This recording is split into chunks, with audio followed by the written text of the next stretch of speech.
Gaga Googa. All right, welcome back, everybody, to All right. Sands How of come he Doom. gets the Gaga Welcome to Googa? Sands of Doom, Well, everybody. Gaga Google. Okay, no baby talk. So as we come back into our Damn.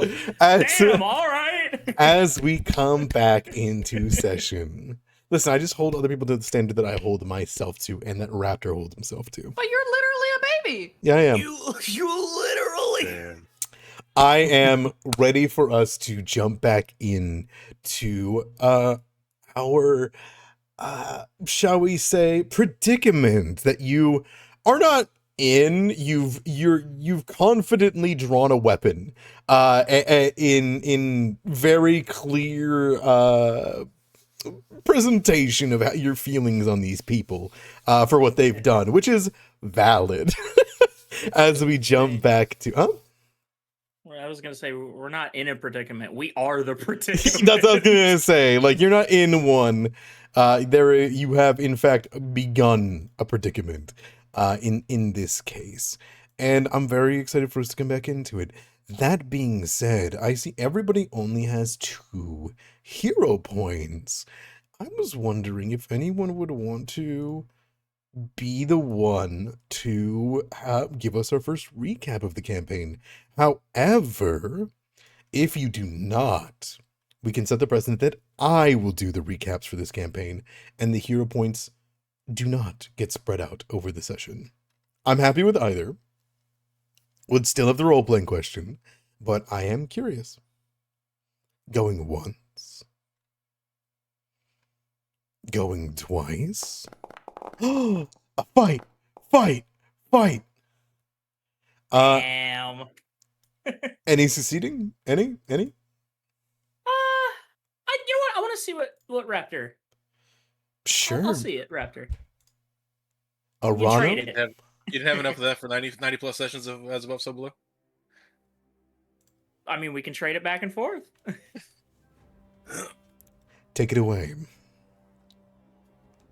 Last time, on the beginning adventures of the Sands of Doom, we set out from Kirat on our expedition. Hundreds of persons on this adventure, heading out into the Red Wastes. It wasn't very long before we ran into some of the known dangers out in the Red Waste. We, of course, being a chosen select group with some invested interests that may or may not come from directly at the top of civilization here in this region. Regardless of our intent, we were beset. A clever, planned ambush that set red waste skeletons, animated by the fell magics of the desert, drawn by the wasting water as bolts with ropes attached to them, destroyed some of our precious water barrels. It itself, a grievous crime, heinous, in fact, within the legal purview of what is and passes for the law in Kirat. During this, we distinguish ourselves from the scholars, the common laborers, the would-be adventurers as true persons of note and valor and strength. And I'm trying to think of other adjectives to just fawn over ourselves so much here. But it was a trap. The dead do not lay traps like this. At least not these. And due to the sharp-eyed awareness of Angelique, the plan was revealed to us in that some Kinku had snuck around while we were distracted to our part of the wagon train specifically. And probably the most important person on this train in regards to discovering and unlocking some of the hidden knowledge of these Anubian relics and destinations, Rumbold Tomekeeper, a charge that many of us have a vested interest in seeing him safely make it to and then back from the Great Pyramid, was taken, abducted by nefarious harpies working in conjunction with their Kinku beastfolk compatriots. Unable to stop Tomekeeper from being carted off or flown off, we set out to try and retrieve him. Joined with another person, Callista, a mercenary of the guild, one who specializes in hunting bandits and uses a axe that sparks with fire. We tracked what we believe to be our charge to a gorge where we split up after scouting, especially thanks to Rahima's companion, Hake. And we were informed that there were individuals within, and that some great big beast had flown away, not mere minutes ago. Undaunted by this, we continued in. Some of us making a larger show of it, approaching right down the main walkway, while a few of us went into hiding and gained the high ground. Having been noticed, our ire was struck as we noticed that there were a fair amount of tieflings, our own people, not just beastfolk here. And what this spells for the larger consequences of the area and the region, the politics, the people, we don't know. Because as we made our contact and with our ploy working, drawing attention to ourselves, Cora was first to draw her weapon, followed swiftly by Arano. And that is where we left off, seemingly about to facilitate hostilities. Absolutely. How exciting. You can go to 3 hero points if that's okay with you. Uh-huh. Perfect. And what are we thinking? Do you guys want to have your first role-playing question? Yeah. Yeah. We're going to learn more about these people, huh? Mm-hmm. Yeah. Sure, let's do this then. This is probably one that each of you haven't thought of, but, it's important to know amongst your companions. Though I'm not sure if your companions would know this, but it would tell you people a lot about how you live. What is your favorite... What is your character's favorite... Sorry, I wrote that wrong. What is your character's favorite comfort food?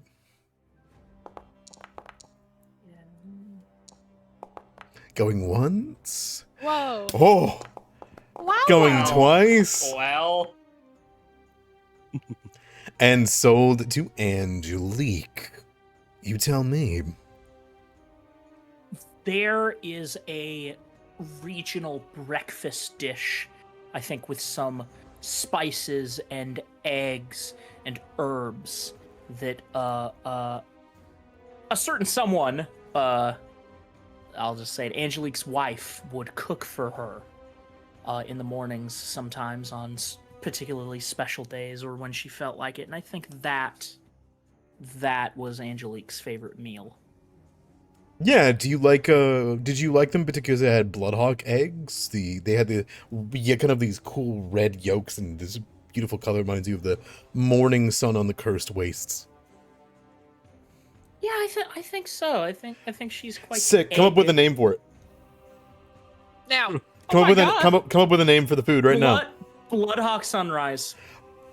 Done deal. All right, Bloodhawk Sunrise. Excellent. Happy to hear it. Perfect. You can take a D4. I love it. Now, do you prefer your Bloodhawk Sunrise sunrise up or scrambled with the rest of it? Sunrise up, I think. Excellent. Okay. On that note, who would you like to ask the same question of? NPC or player character? I'll go Ignis. I'll go Ignis. What's Damn. Ignis's comfort food? What's Ignis's Yeah. story? I believe his favorite food is just various random fish that come in and get kept alive because he's in a bougie palace. I see.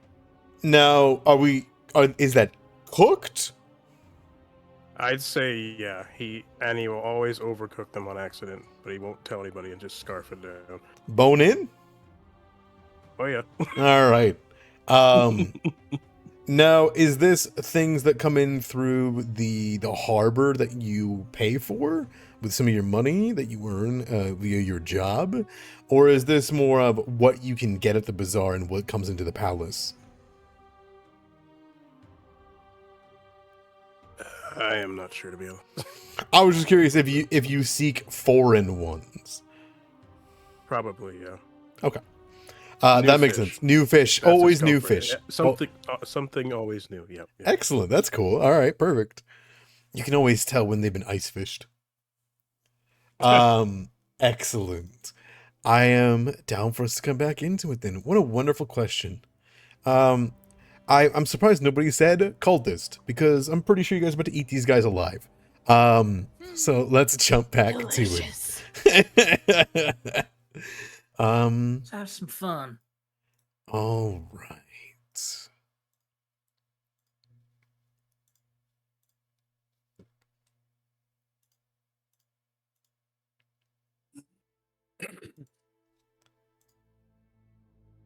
That's the wrong button.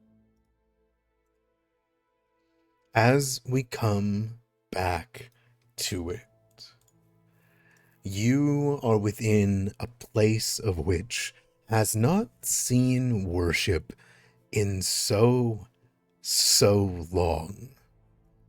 In a small shrine, that is the best that this place could be called, though clearly in its age it was once used by ancient Nubians, of some place of worship to perhaps a jackal-headed god, perhaps to this great obelisk to the south. But as you move through here, the sands flow. They arc and weave, they obscure and they guide, and they've guided each of you here, whether through tracks or the feathers of the harpies, which were not covered, though perhaps many of you should realize they should have been far more difficult to find than you thought. Led here, you've split to two different directions. 3 of you have ascended the side of the canyon, which kind of arcs and bellows downwards into this shrine that is cut off in this U shape. And through the heat haze, you can see a myriad of people wandering, moving, on watch.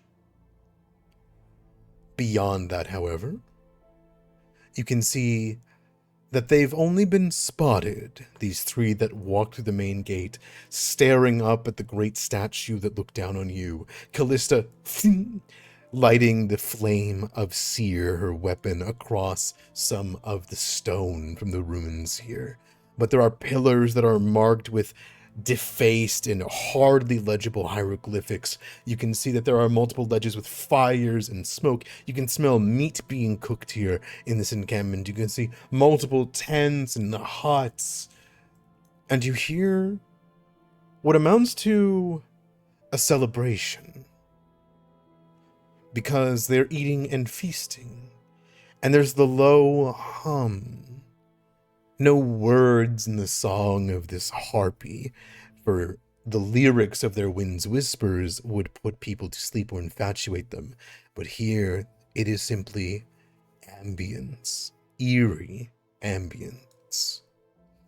But it does not belay the true feelings of this party, as I believe the calm and the celebration is on none of your faces.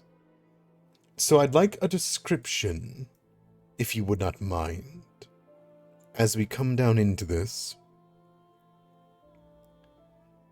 Arano, when you hear the familiar sound of the arbiter beside you, draw a weapon on this tiefling who you can see has purple skin, this long flowing robe that has like a eye that's been smeared onto it, clearly died hastily not too long ago. You see a smile on their face, their red hair, their horns speaking out as they were just discussing something in happiness, as though to invite you here, in the confusion, not realizing what they've done to you. As you hear the wood creak over your head as some of the cultists are on watch, not too far away, but do not seem to be alarmed when you walk in. Arano, how are you presenting yourself? There is a guardedness, a standoffishness. Do I know of any whispers of a cult operating out in the sands? You may roll me a recall knowledge.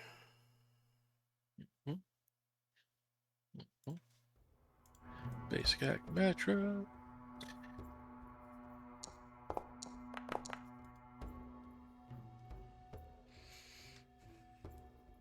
Arano, you think back on what could be, what possibly could be some hint as to what has happened. What these cultists could have been operating under your purview under such an important time, and it hits you. It's such an important time right now. It'd be difficult to spy what is new. You kind of think back and you look up towards the ridge where you know Angelique could be.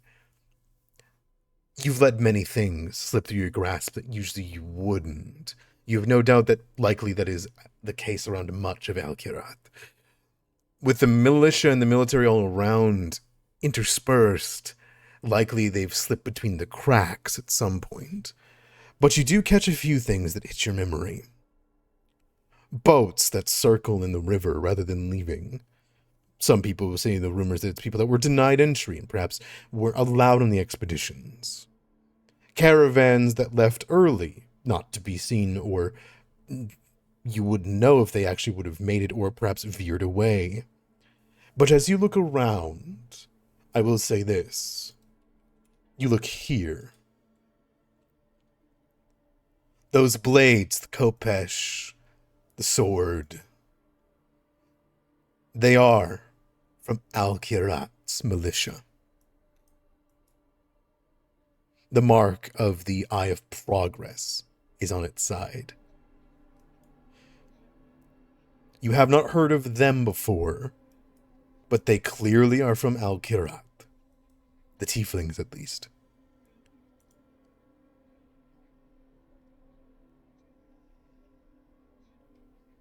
I think you would point to the nearest one in front, not wanting to immediately turn his back, even though there are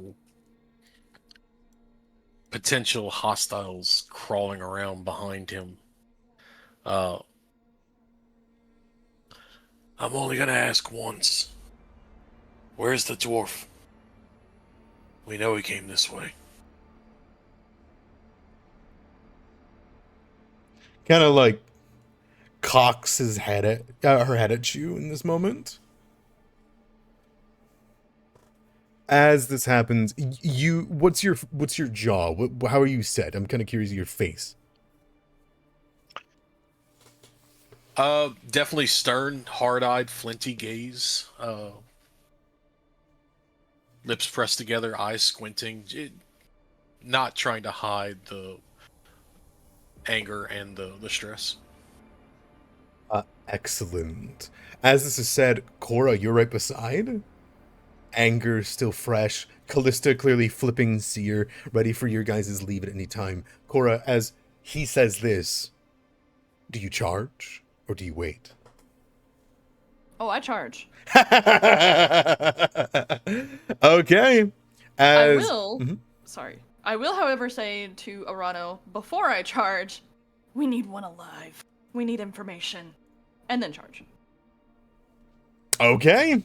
Sounds good. She looks confused. Like the tiefling looks at you confused as though processing Arano, your conversation, sees the weapons get drawn, pulls a hand back, puts a hand towards a dagger clearly. And as this happens, Cora and Arano, give me a coerce. As you do so, I'll be right back really quickly. I apologize. Co-GM wants back in the room. Who am I coercing? Probably the woman. Yeah, Probably, I think this one. you're right. Ugh. Hey. Nice. Let's go. It's so cool how everyone's like moving. Just on I their know, own. right? I I'm just gonna know. point I that know, it's out. Like mesmerizing. patrolling. That's what I was gonna say. I'm kind of mesmerized by it. Like- oh, Ants in a ant farm. fish. Dude, I'm looking at my NPCs in their aquarium. My apologies. I have returned. Co-GM wanted back in. She did, but I had to get her out. Oh. Okay. So, as you say this, and you begin to push forward, Cora, you see her, she looks at you and she says, Arbiter!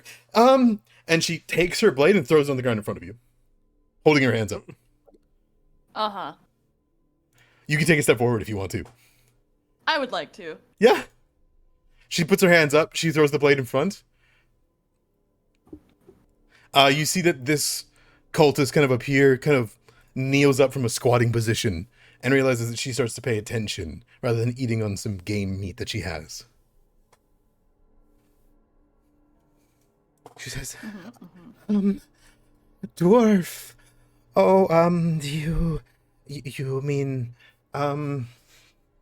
the squadman, the one that they brought in. They brought people here from the sky, and then, yes, I'm so sorry. I thought you were here to join us, not. And she like gestures at your weapon. I would like to sense motive. Go for it.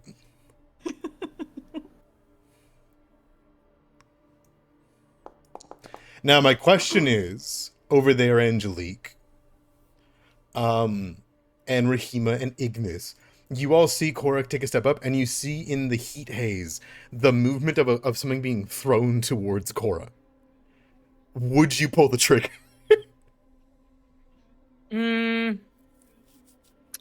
No, because I think Angelique is sitting there just like almost very similar to, I think it was this one you mentioned. Yeah. Angelique is also sitting there squatting, holding the gun, just like waiting.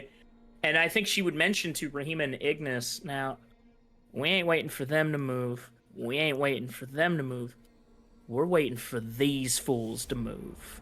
Like pointing at all of the people wandering around. Like aiming her gun at this one. We're waiting on them to move, which will dictate our reaction. We get them in the back to keep them safe. Go ahead and give me you three a seek as I continue this. Okay. I'm up there. Cora, you look into the eyes of this person, and you can see that there's a lot going. Oh, I apologize. No, I was gonna say, does Hawkeye get a seek as well, Yeah, or yeah. just Rahima? Okay. You can send Hawkeye anywhere you want, by the way, if you're wishing to. Before I continue. I would like to, but I was like, will that is there a chance that he will be spotted and that will blow our Yes, cover? there would be a chance that he'd be spotted, but he has been around. Right. Okay. Rahima and Angelique, you two see this happen.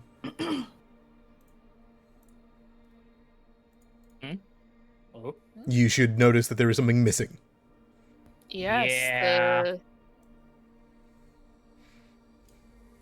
Oh shit. Cora, I'll let you guys do anything you guys want up there. You guys can interrupt me at any time.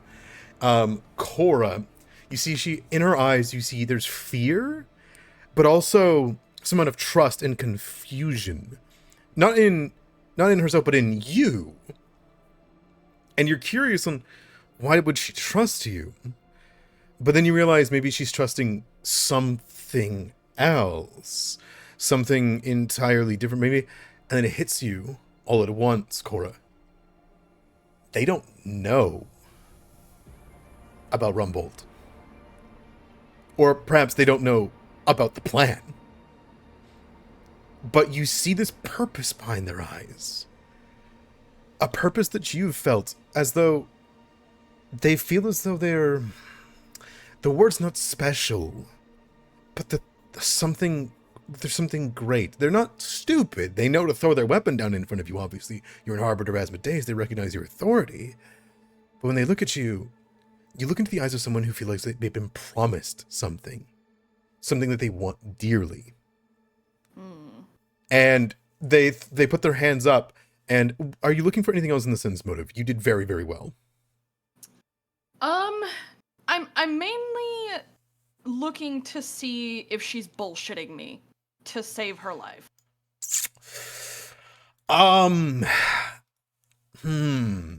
You don't think so, and I think you're confident that even if a fight broke out, she'd run for cover.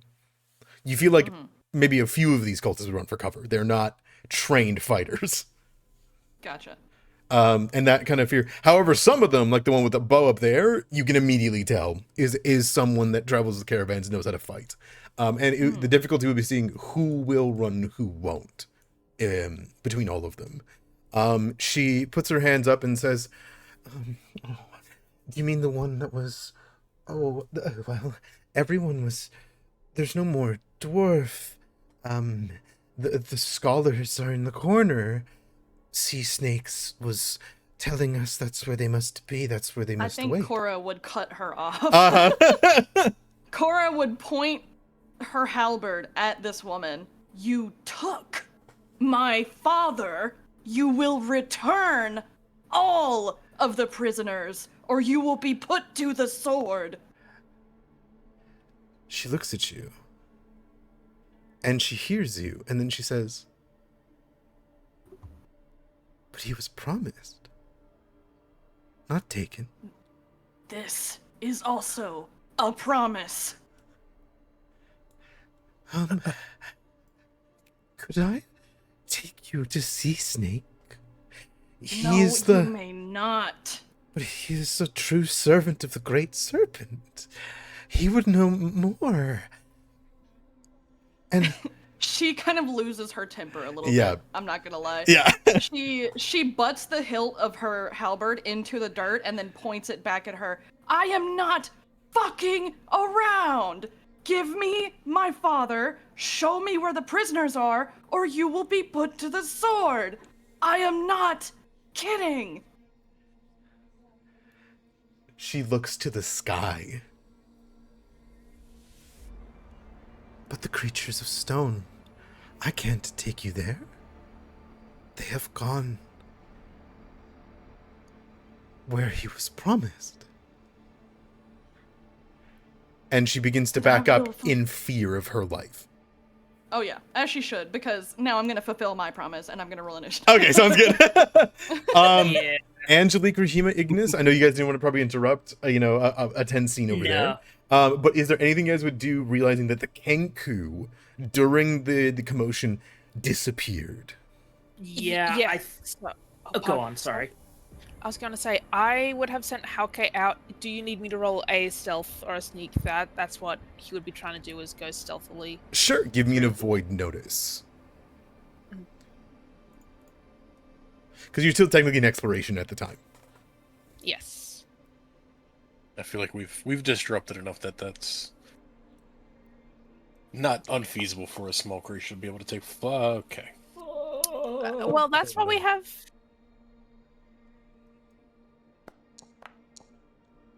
Wow. There we go. Okay. Hauke is able to move at an angle that's very, very, very smooth. And using the seek that they've gotten before, Hauke can see that on the left, underneath the darkness of this canyon thing, the small feather blade, the deadly blades that are known to be used by the Kenku, is waiting in the corner for Cora to attack.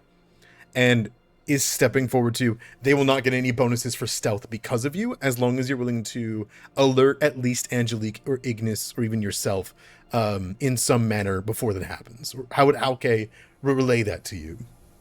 Hauke, I think, knowing that it's like we need everyone to know this, I think he would just like make a loud like cawing noise and point towards where the Kenku is. Okay, everyone kind of really hearing that. The harpy stops humming, stands up on the back of their talons in the distance. The humming disappears, and in that quick silence that hits the entire desert, I think that's where initiative is rolled. You know, like in that right in that cold moment. I had something because yeah. I thought Hauke was moving at the same time. Yeah, I was gonna have Angelique kind of, when the Kenku disappeared, she was gonna like hop down and try to get like a look, kind of like to or there is fine, like get a look under the bridge, but I don't know. I think it's about there that, like, as she sees him because of the angle, then Hauke. Yeah, he is hidden to you, but that doesn't mean you don't know where he is. It's just that you don't have a good line of sight of him. Yeah, I see. Okay, but yeah. The silence is broken as the cultist you're speaking to, Cora, screams, turns the other way, and runs. And that's an every roll initiative. Yeah, we will roll initiative. Are we up here still like stealthed? How does this? If anyone is not aware of you, they will not immediately go for you. Okay, so there's not like you are still stealth. You are There's still not like a stealth initiative. You can roll stealth initiative if you want to. Could it applies I here. possibly roll intimidation? Absolutely, you could. Fantastic. I will roll stealth initiative then. Oh, well. Still pretty good. I already had a gun drawn, so I'm not going to do that. What is stealth initiative? That was actually supposed to be a plus 11 on me, so 29. So it's really stealth cool. Initiative. Go on, Idamer. It's really cool, Ignis. In combat in Pathfinder 2e, perception isn't always the best way that you can tell that a fight's about to break out. For example, if you're at a wedding for some reason and someone's about to get assassinated in front of you, you could see something, right? Or you can tell in the way that someone's talking or someone leaves the room, right? You should see that the left side of your sheet that there is a initiative thing, and it says perception beside it, right? Yeah. If you click perception, you can technically roll initiative with anything, as long as you can convince me reasonably on why that applies to you. Okay. Should I reroll and say stealth then? Because I think he'd be wanting to hide. What was your stealth bonus? I mean, you can use perception for the initiative and then use stealth instead, or be stealthing. It's not 1-to-1. Let's see. The difference is -5. Got it. Sounds good.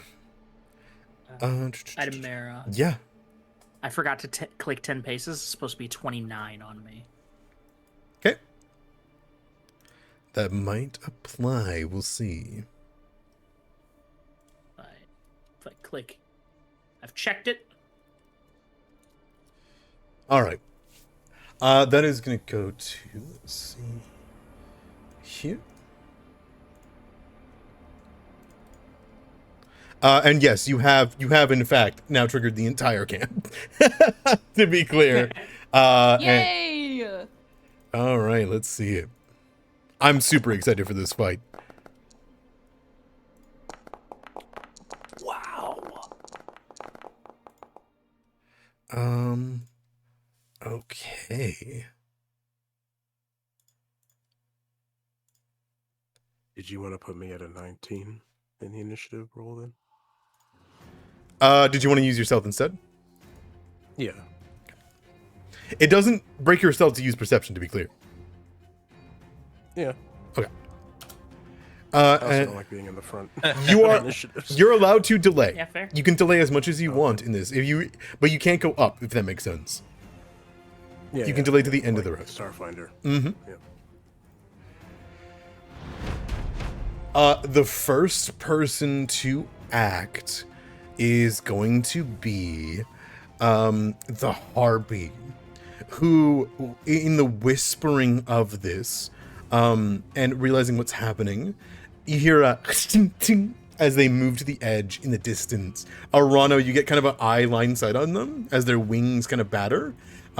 They turn, and you notice they do not say anything, Arano, in front of you, but you know of this ability of the harpies. They turn towards the head figure in front of the obelisk, and you can see that in response to that, there is a movement on the winds even as far as you, Arano, and the figure seems to reach downwards in the distance beyond the heat haze.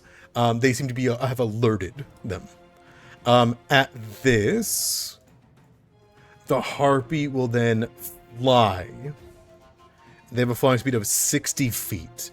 So they're going to fly and then perch 15 feet up on the edge of this pillar.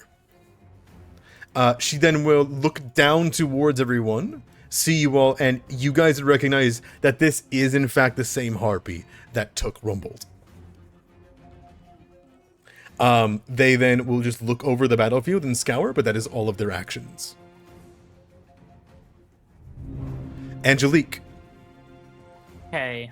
How far down is it from this ledge to down here? The base floor is the base. If you see a number over you, that's how far you are from the bottom floor. Right.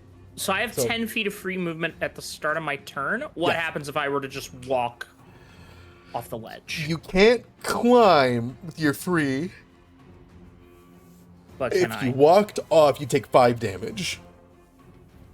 Because it's half the distance falling, right?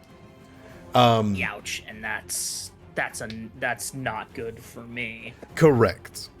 That's not good for me and my little 35 health. Correct. Your delicate constitution. My literal delicate constitution of You'd also be one. prone too. You'd also get prone. If you take any damage from falling, you get knocked prone. Oof. Well, then I think she'll just move. Is that 10 feet of movement? No, it's not. It's 5. So it'd be 5.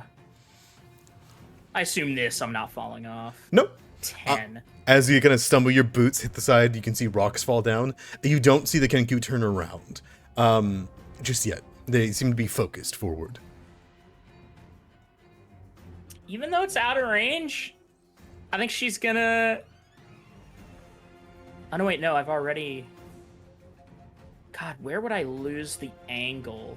Where do you think I would lose the angle, Adamara, of, like... You do have the angle. The problem is that he's hidden. He is actively stealthing.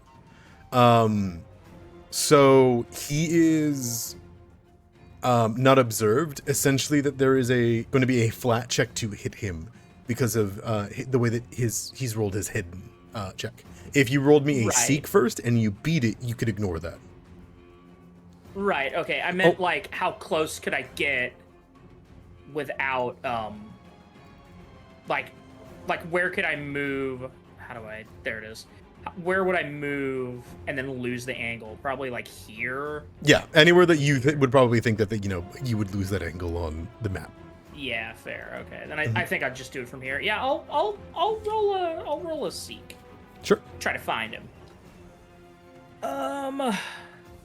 Perception check as my... Now, should I do it secret, or...? It's always a seek. Seek is always secret. Right, I should just click seek. Mhm. My bad. And let me check that against him. Hold on. That is a success. You will ignore the hidden trait. or concealed trait in this moment as you get a clear line of sight at him. And you can see he's got his back pressed up against it. He has the blade out in one hand, and he's waiting to go for a movement forward. And she will take a shot at him. I'll hero point that. All right, all right. It was meant to be. Wow. Not was- this shit again. That's right. Here we go. The gunshot goes off. As it does so, it is a vicious sound that rattles over the battlefield. The harpy does not move to it, but every other cultist who was not involved with this initiative immediately all stand to attention at the sound that echoes outside of the canyon. It bounces between each of the rocks here and shudders even a bit of it. And the three of you all look up and realize the shot was taken, and you can see that just below the Kenku, what kind of elemental ammunition was that? Lightning? Lesser electricity, yes. You see that there is a slash of like glass-like substance at the feet of the Kenku. The Kenku looks down and then slowly turns to follow the trail of it towards you, Angelique. To look at me, perfect, because I'm immediately going to where is it? I'm immediately gonna Raconteurs reload him. Wait, is he not in? I don't think he's in. I don't think 30 he's within feet. 30. No, he's 45 away. So he just will reload. No, I can't demoralize him. I was gonna have her just to wave at him. It Damn. is. It is too far. You could move closer with your last action, though. Yeah, I think like she looks up at him, the gun barrel smoking, and she just starts walking forward. So 10. So let's see. So that was 10. So 5, 10, 15, 20. Can I go? So that's this, and then that's 10. Damn, 25. Okay. That was 10 movement, free action, seek, shot, and then movement. That's my turn. Yeah, she sees him just stare at him, lower the gun, and just start stalking forward. You hear Callisto, like, she puts her hands up, like, what the fuck? Whenever that sound goes off, she, like, for a second looks around, realizes that it's not something directly in danger. Arano, she looks to you, gives you a look at this one. Does it look like you're going to go for this one?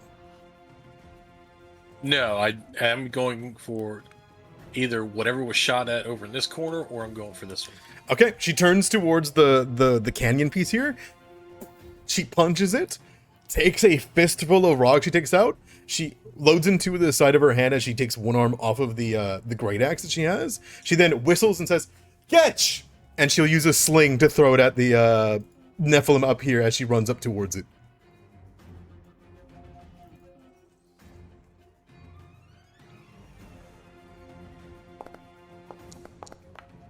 There's a... And the cultist is struck in the head by a chunk of the rock.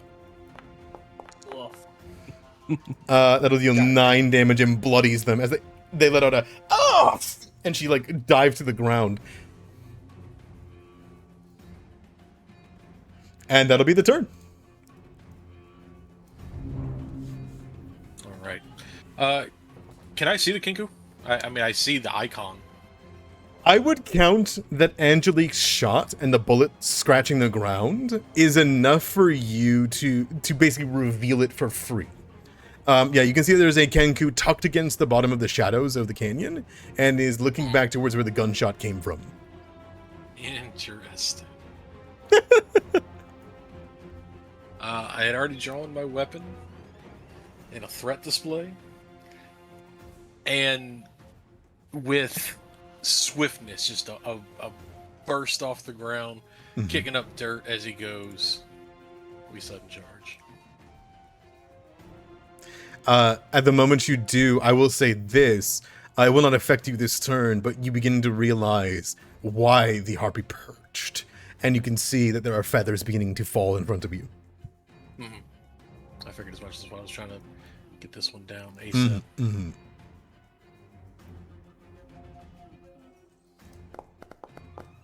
Well, That'll be a critical hit right on the dot. Oh boy.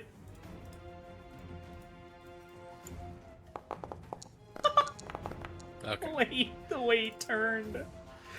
He turns Yeah. over, realizing coming up, there is the crunch as you step into the glass-like substance. You bring him the cleaver and you strike him across the stomach, lifting him almost into the air and slamming him into the wall.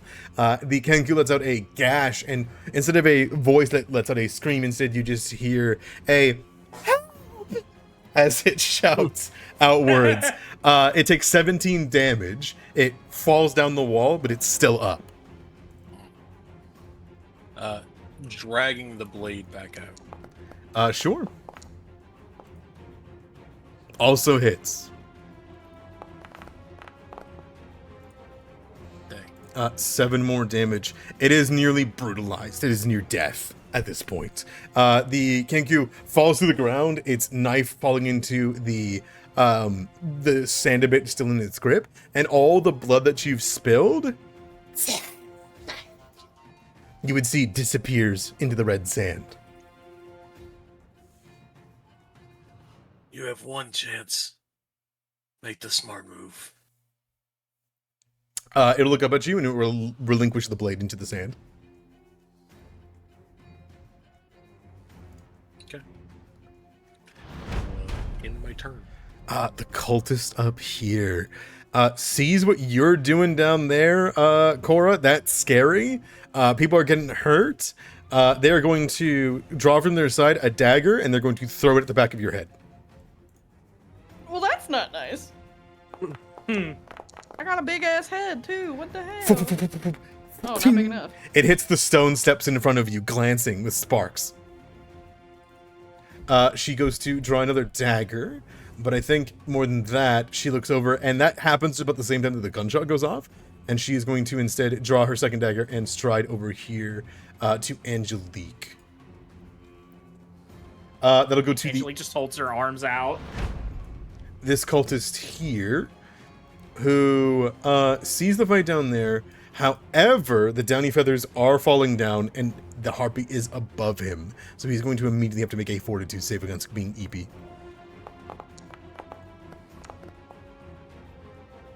A 13 is a failure. He is sickened as he begins to stumble.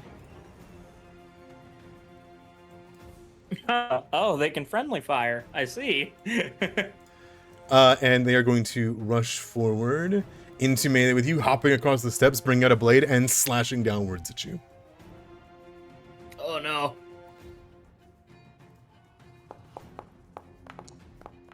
no. For a critical hit with a 26. Ugh. They will catch it right into your stomach and drag it downwards. That is only a 10. It rolled bare minimum, so you'll take 10 damage. Do I click damage or double? Just damage. Gotcha. Ouch! They look up at you and they say, "Please leave. You are not promised. Spoken of." I think, yeah, she doesn't no sell. She does kind of flex a little in pain when the knife hits, and she just goes, no. Ignis, that goes to you. I would like to delay till after Cora. Okay. Rahima. Right. Wow, a fight's broken out so suddenly. Rahima will, first off, hop down from here. Is that a like roll do I have to make to No, climb down? since it's only 5 feet, it wouldn't do any damage to you, even if you slipped. Right, I see. Yeah, go down there. Mm-hmm.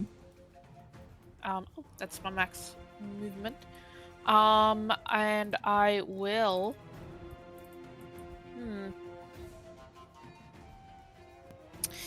Right now, I think the best thing I could do. Slashing gust. Yeah, because Angelique is just out of range for guidance, so slashing gust on the one that just slashed Angelique.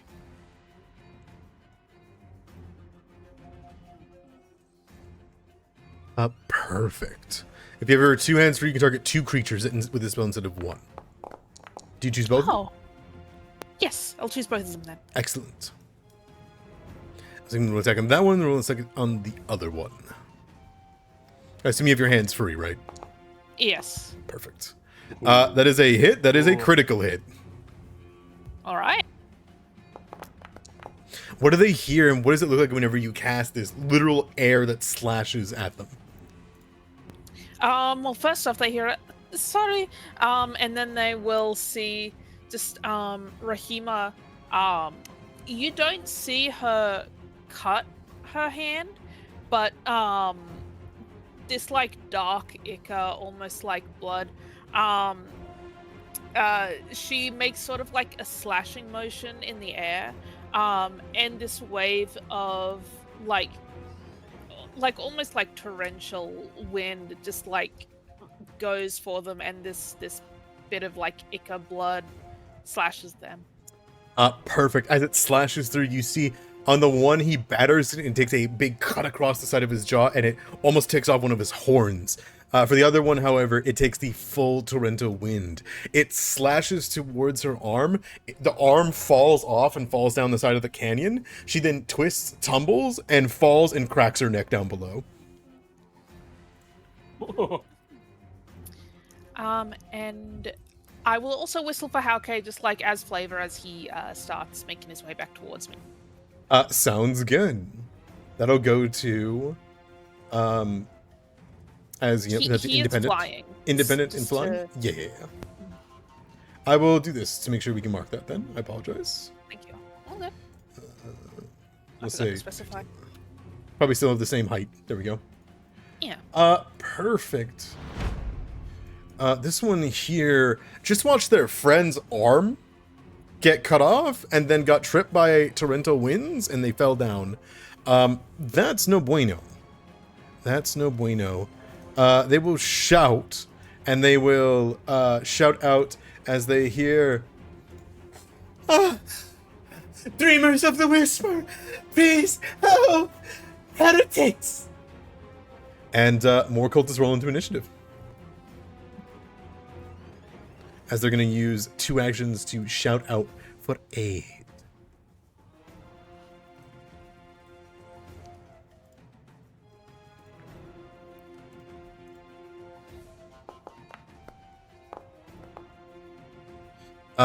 Perfect. And awesome. Awesome. Good to see. With their last action, though, they're going to turn their head downwards, down towards Arano, and they're going to throw their dagger at Arano. Actually, no, this is one of them that are equipped with short bow. They would shoot the short bow down at Arano.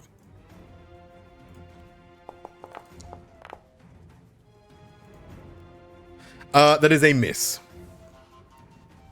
As you do have cover from her, from that angle. And that will be the turn. Finally, Cora, it comes to you. This one I have not rolled into initiative because she's going to roll at initiative count 0. This one is running away at full speed. Does not intend to be a part of the combat. You see the harpy. What would you like to do?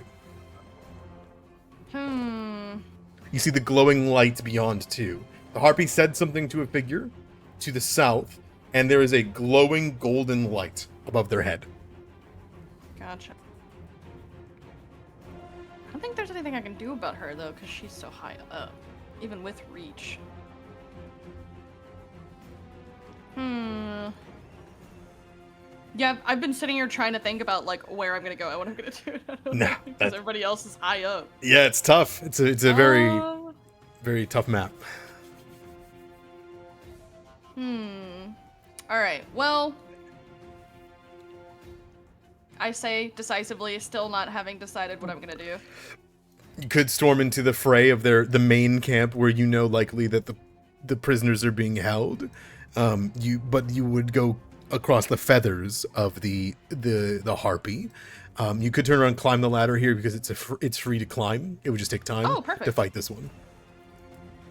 Yeah, I think I would probably do that then, which I think would be 2 strides from me. Yeah, 20 feet. I count the ladder as 1 action climb, though it does bring you as a critical success up as a climb with a no check. Though you do need So one it would hand be for 3 actions to get up there? No, just 2 actions to get up there. She would be in the way, so if you have something to punch her with, that'd probably be the way to do it, or a dagger. But My fists. true, you could shove her. If you succeed, she will go off the side. Oh, perfect. Let's do that then. All right. I'm gonna one-hand that so that I can Climb with one arm. climb with one arm, and then yeah, I'm gonna try and shove this lady. Perfect. You kind of climb all the way up to the edge of it, and you see you're at her boot heel, and she looks down at you in surprise, and yeah, going to give me a shove. Would it be the normal shove or agile? I forget. I always Agile because you're forget. using a hand. Okay, got it. Ooh, I'm gonna re-roll that. Sure. I'm gonna re-roll that. That's 2. Truly, yay! Yeah. Okay. How do you shove her? Like, what's the player? And you can follow almost up to her. So you'd be able to stand at the end of this. No need to climb next turn or anything like that. I think, Cora would try and fake her out, like she's gonna trip her at first, like pull towards her ankle, and as soon as she pulls back, like Cora would use her momentum to just shove her off the side. Using the grip in your plate, you just launch yourself upwards and hit her with your shoulder. And the weight of your armor alone, let alone the strength behind it, she goes toppling backwards, gets air, not falling straight down, and she will smack into the side of this pillar, and it will deal an additional d6 of damage on top of the fall damage of 5 damage. So you can roll me a d6. Okay. Where is... There it is. Kerpow! Yippee! Hell yeah. She'll take another 5 damage. She'll be badly injured as she hits the ground prone in between the canyon and beside her friend that just broke her neck. Have her on with- and her- fucking pile. And the arm dangles down. Yeah, that got cut off too. And you will fill her space. Perfect. You get a big view of the battlefield. Yay! Uh, I can see everything now. Yes, you can. Awesome, and that'll be your turn. Ignis.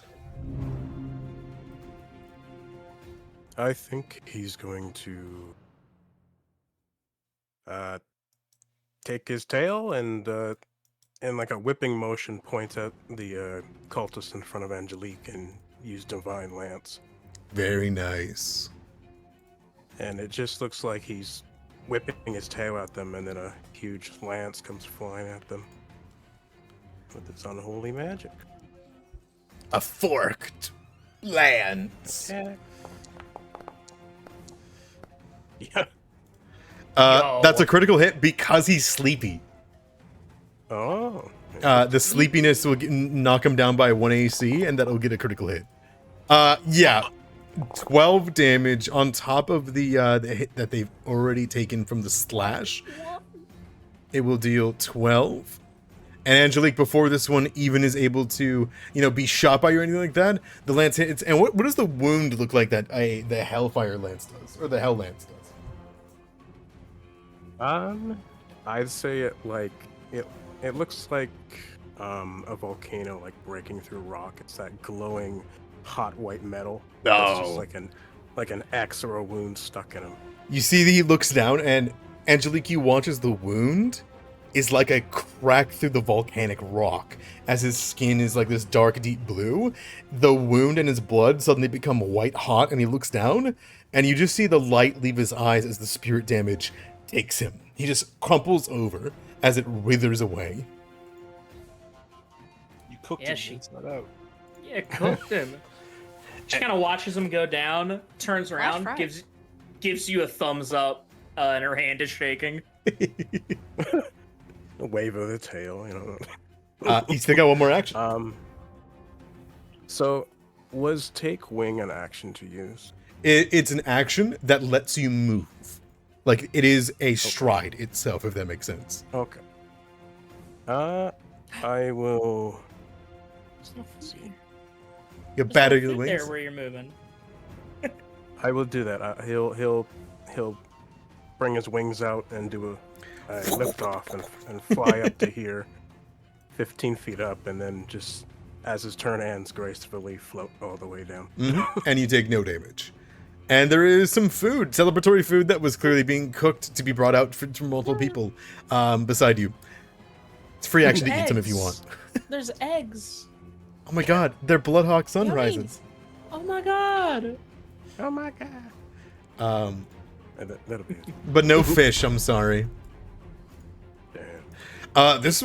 This one's going to stand up. They're just outside the Downy Feather reach. They are going to...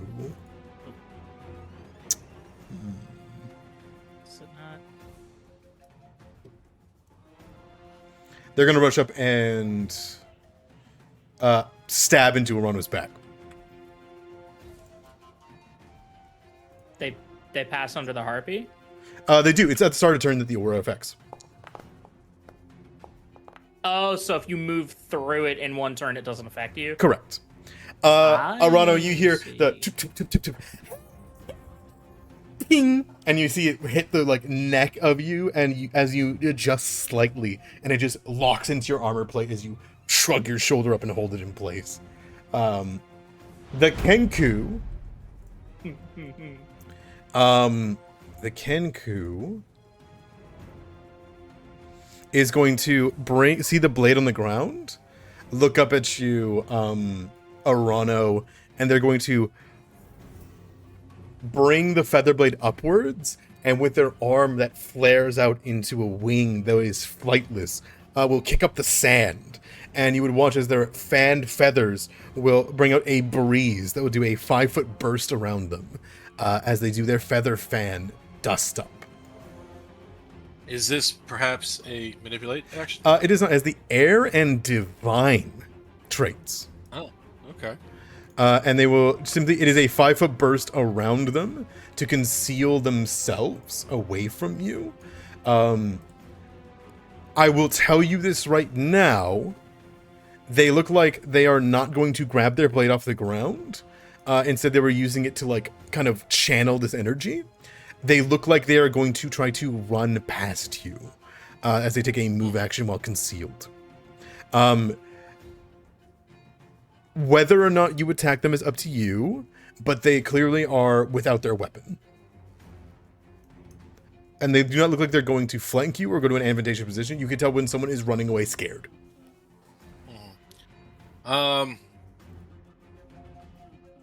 It's incredibly wounded. Yeah. Doesn't currently have a weapon on it.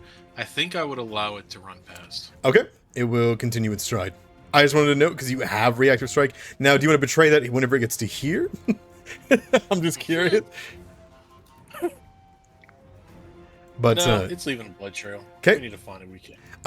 It does not. As you see the blood disappear Right, into sand. I of course knew that. Yes. As a lifelong resident of this region. As they will run away that far with 3 strides. They are fucking out of here. That'll go to this cultist here, who is going to stand up. They're also outside of the Downy Feather reach. They're going to rush into the side bit here. They're going to grab a short bow. Or no, I don't think they would have one in there. Okay. I think instead they're going to rush upwards. Now they have a movement of 90 to do here, so they're losing a lot of their actions to go so far. Is there a better way that they can do this? Probably. We're going to go 50 feet. 5, 10, 15, 20, 25, 30, 35, 40, 45, 50. I'm going to move to here. And then they're going to throw a blade at Arano.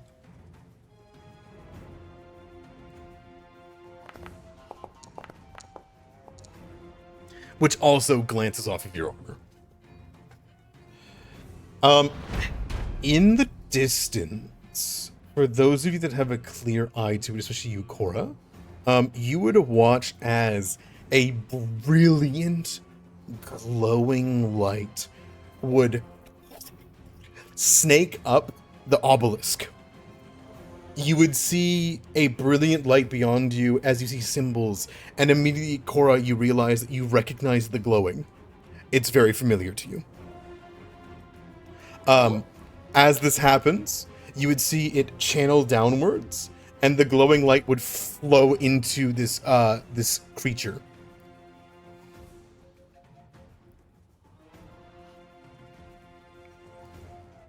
Not good. They're then going to turn around, and they're going to cast a second level spell with 3 actions. As they wave their hands through the air, and they go, cast! In a language none of you would understand, and breaching from the ground of the wasteland in a strange, almost like... It would almost be as though murkiness flows into the sand and the rock around the steps, as about right there, a python the size of a horse snakes out of the ground. Really not good. As it bares its fangs looking around for prey.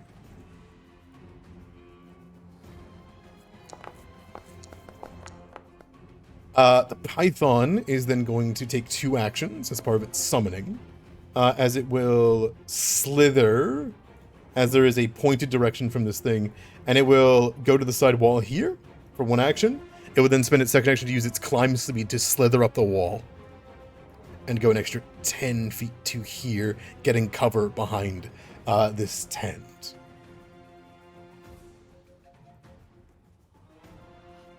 And that would be its turn. I don't know why I rolled its initiative. It's a summon, it doesn't have an initiative. That'll go to the cultist here, who would bring up a short bow, and she's going to wipe the blood from her eye, and she's going to shoot at Callista. But not before first falling into a fanatical frenzy, as they have taken damage but did not die from it. As they begin to charge headlong into danger. The first shot is a critical miss. They take a second shot. Completely missing, as Callista lets out a "try throwing a stone" as she rushes up towards them.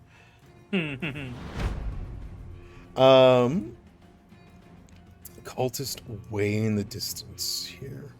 What would they do? Yeah, they're gonna climb down. Spend an action to get down. Spend another action to go here. And that'll be their turn. That brings us to the harpy. The harpy's gonna recognize the situation, and the harpy is going to speak. They will call out in the Kirati tongue, and they would say to you all in a very sing-song voice in your ears, but very clearly a harsh tone to them. And they'll say, "The man you are looking for is not here. Leave. You will find nothing. You cannot follow the servants of the Great Serpent. We will let the others go." Does anyone have any immediate reaction or say anything back to them?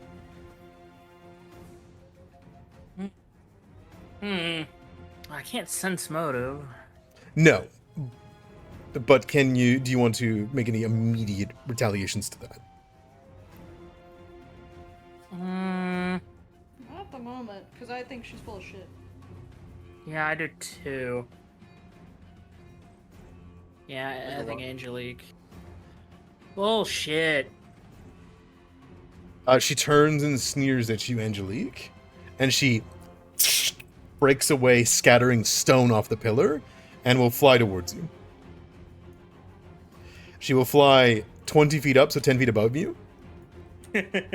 She then will use 2 actions, and she will speak in a tongue of which only the harpies can speak. And you watch as she bats the wings and she holds her hands down.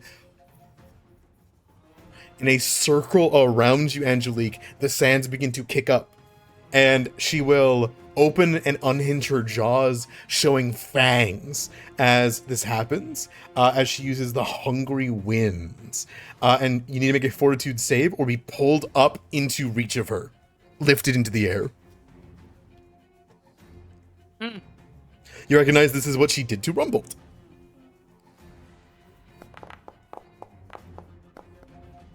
Youch! That is a failure. You all will watch as Angelique is thrust 10 feet into the air suddenly, Oh, shit. upside down. And as this happens, she will look at you in the eyes, bares her fangs, and she gives you a meaningful look. What does she see back? Think just for a moment.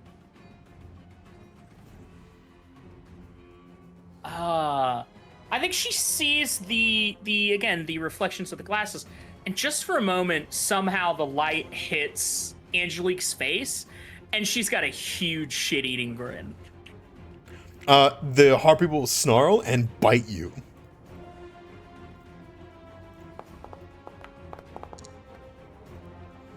Just missing out of reach. However, as she goes for a bite and you fall, kind of dipping out of the way, you fall the 10 feet, immediately take 5 damage, and are knocked prone. The winds do not carry you down kindly. So you can take the 5 damage. And she will bat her wings above you, the feathers falling down. And as you likely notice, she's in a perfect spot that it's still hitting Orano, hitting Cora, and hitting you, Angelique, on the feathers. I see. You'll have to forgive me. Somebody's doing things in my room. Did you give me the 5 damage, or should I? You should. Okay.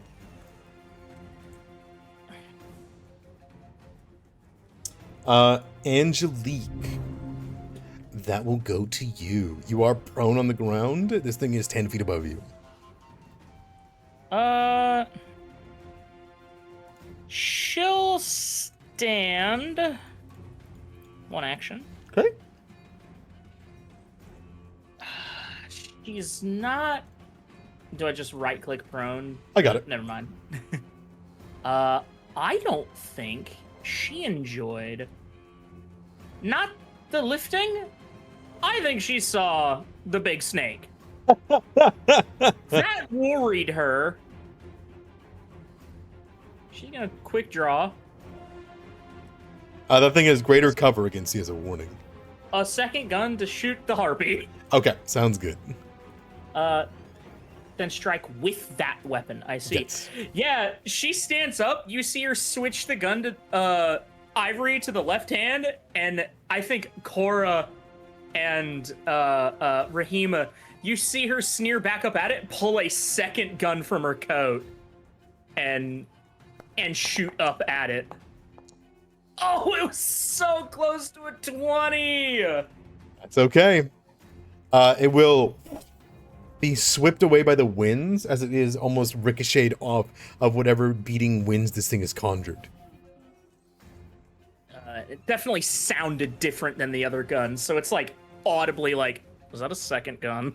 Yeah, Arano, for one, Grimfire weapons, to all of you know of Grimfire weapons to an extent. They should only ever shoot once per hour at best. Now there is not only more shots happening from that one gun you saw, there's now a second weapon that has been drawn. But go ahead, Angelique. She will grimace and fire again. Okay. It Oh, goes past. that's That's my turn, but I did start my turn under it, right? You did, and I forgot to ask it. I won't have that affect anything right now. All I'm going to ask for is a fortitude save, as you did start your turn below it. That's a failure. So you will be getting sleepy. No. It is as akin to your eyes growing heavy and your body becoming slack. Callista is going to make right with what she said.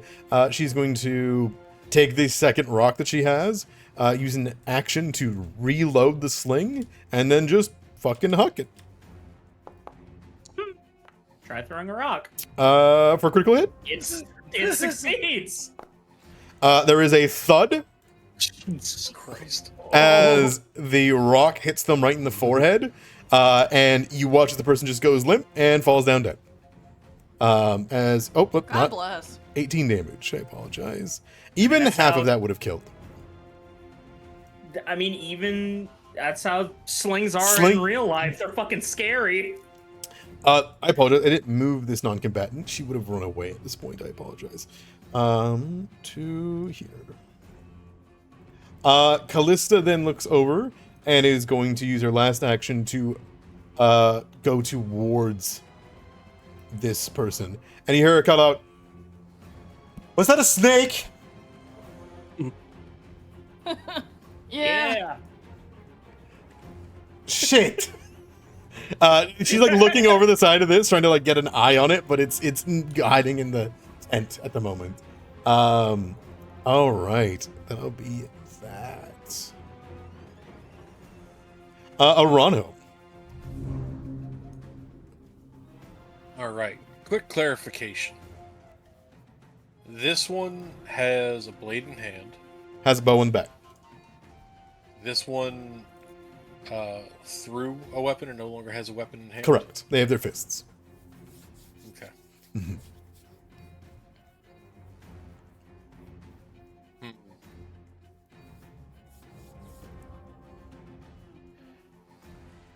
Arano, how does it feel to be back in a fight? Don't. It's. He doesn't want to admit it to any of these people, but he's pretty happy with this. It's good to get like. There's been too much politeness. Blood needed to be spilled. And he's gonna shoulder check his way past as he strides. You notice, Arano, where there was like congealed sands and the like, you have no trouble striding through the sand at all. And I see where this person ran off to, and I see this individual. Ah, you see the figure. It is a finned lizard folk whose scales are just as cerulean as the waters of the Rienar River. You see bandages down their hands as clearly they've been marking for likely drawing blood for themselves, as that's a thing that obviously many creatures would do for rituals for the known cultists of the sands and like people that grow mad within the desert often do this as a payment to the desert, if that makes sense. So you immediately recognize that, but you can see they have a medallion over there dangling off their neck that has a unblinking serpent eye. It is very obviously staring at you, and it glows with some power. You see that they have this waistcloth down them with markings of scales, and their hands are up as they are sustaining magic. More than anything, though, you can tell that there is some golden light that is bathing the creature, as though they are being shielded by like sunlight.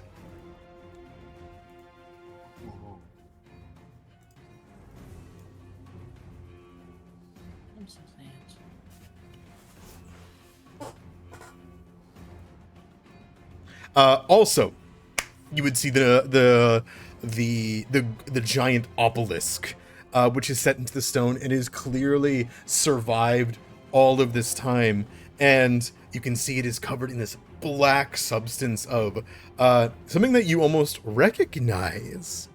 Arano, as the same substance that makes up your blade. But carved into it that has survived the sands of time are beautiful hieroglyphs dancing up and down it of various different old Anubian texts. And while the image is not loading, I can show you what this thing looks like, but you all have seen it before, so I'm not too worried about it, as it is in fact on the landing page. Yeah. Okay.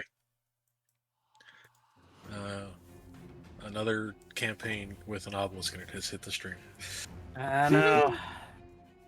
There we go. It'll get better this time.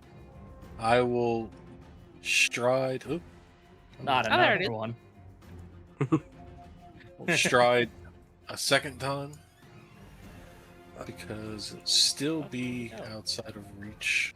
This close, Arano, you can visibly see golden light flowing into the hieroglyphs that is dimming, as though what magic is leaving it.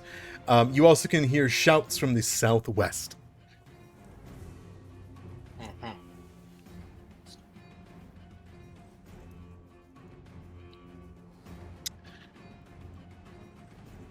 I'm going to address this one right here, Yep. and I'm going to tell that one, run. Leave if you have the sense to do it. This is my one offer. They cock the eye, and as they do, they simply smile, and you see them draw this tiny little talisman, and it is an open eyeball, and you can see that they begin to pet it, like some kind of, well, pet or companion. And you can see that there is fresh blood on it, that clearly she's tried not to let the sands touch. And she would smile towards you, bearing the fangs of a tiefling, and she would begin to whisper to it, having a conversation. Okay, that's my turn. Perfect. Wait. I guess that would.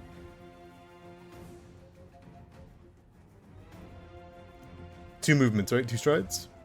Yeah, it was 2 strides. In my head, you were going to call for an intimidation on that, and I don't. You're more than welcome to. If you would like to give me a intimidation, you're more than welcome to. Okay.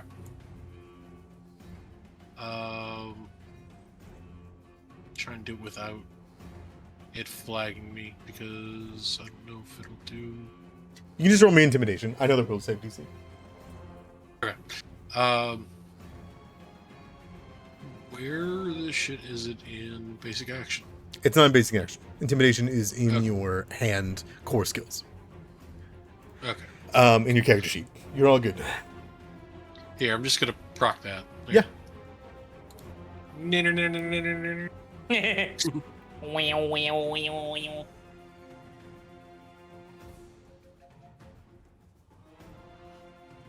You should be able to see the intimidation in the chat of that, and you can click that. There we go. Yeah. This wouldn't have been, quote unquote, a demoralize, right? But you can tell that this person is either too mad or too excited to be in battle to leave. You do not frighten her. And to that extent, I would give you this, that she recognizes exactly who you are. Yeah. Okay. Praise him. All right, end of my turn. All right.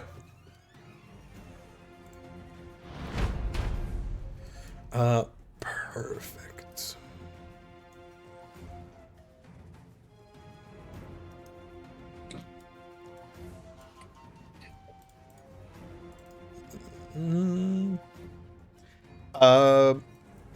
All right. It's going to be a quick check.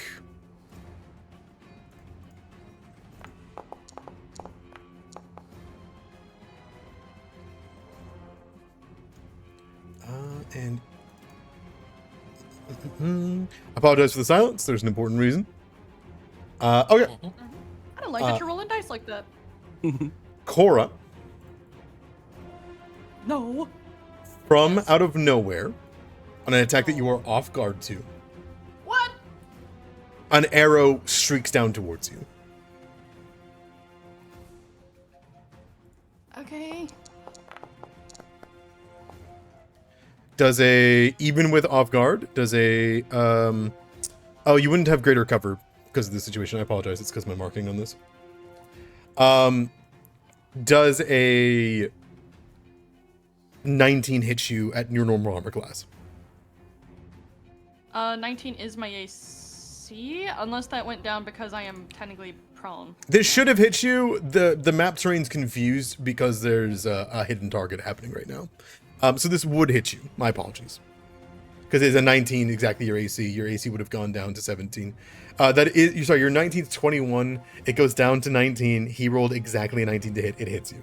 Sorry. Complicated. Sorry. So you are struck by an arrow in the side of your neck, immediately drawing the pristine liquid. You will take 10 damage as you'd see as you whip around on the very top of the highest peak of the middle mountain, a Kenku, who is sent down an arrow at your neck. All right, well, that guy's gonna die, and I'm gonna glare at Arano from my point in the ground. That is the other Kenku that you recognize from the caravan. That one has all his blood. That's not the guy. Well, then what is this one doing back here? There's another one. That's a He don't different look like one. he's running. He looks like he's got his bow out menacingly. This one? No, this one. Yeah, I understand that, Iris. I'm saying this one is also not going anywhere. Oh no, that one's sprinting to the end. Okay, He is fantastic. running away. Yeah. I'm still gonna glare at Arano.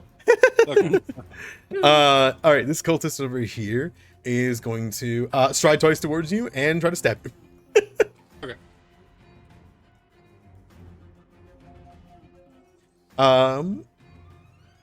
Let's see. And she will forlongingly, as she gets about 2 feet from you, jump into the air, and you weather it. You can't get knocked prone here, right? Because you don't want to get thrown into the red sand. She jumps, catches herself onto your shoulder, and from above stabs you in the back of your armpit. As she just forlongingly is throwing her entire body weight into you for 8 damage.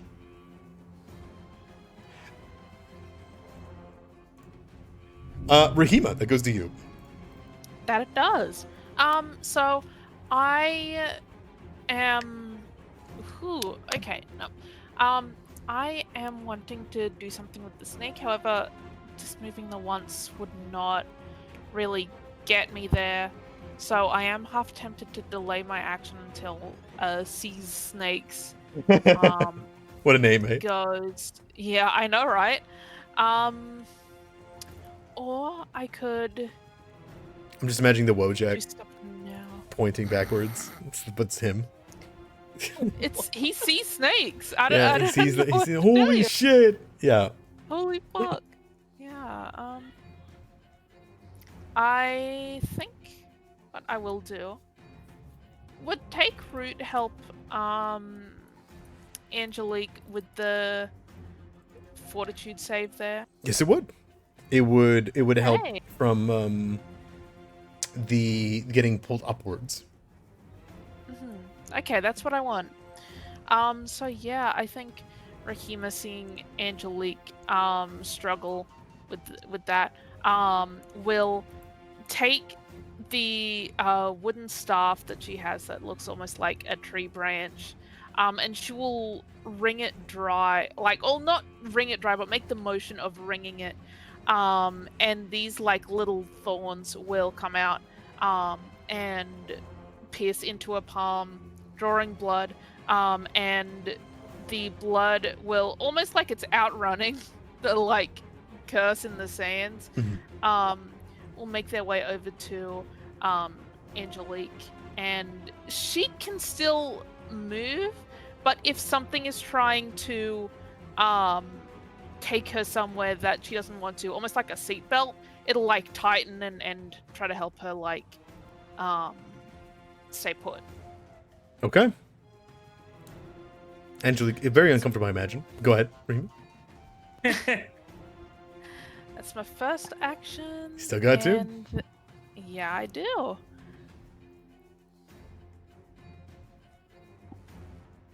I think I do just go here, second action, and I already used a cantrip, so I think.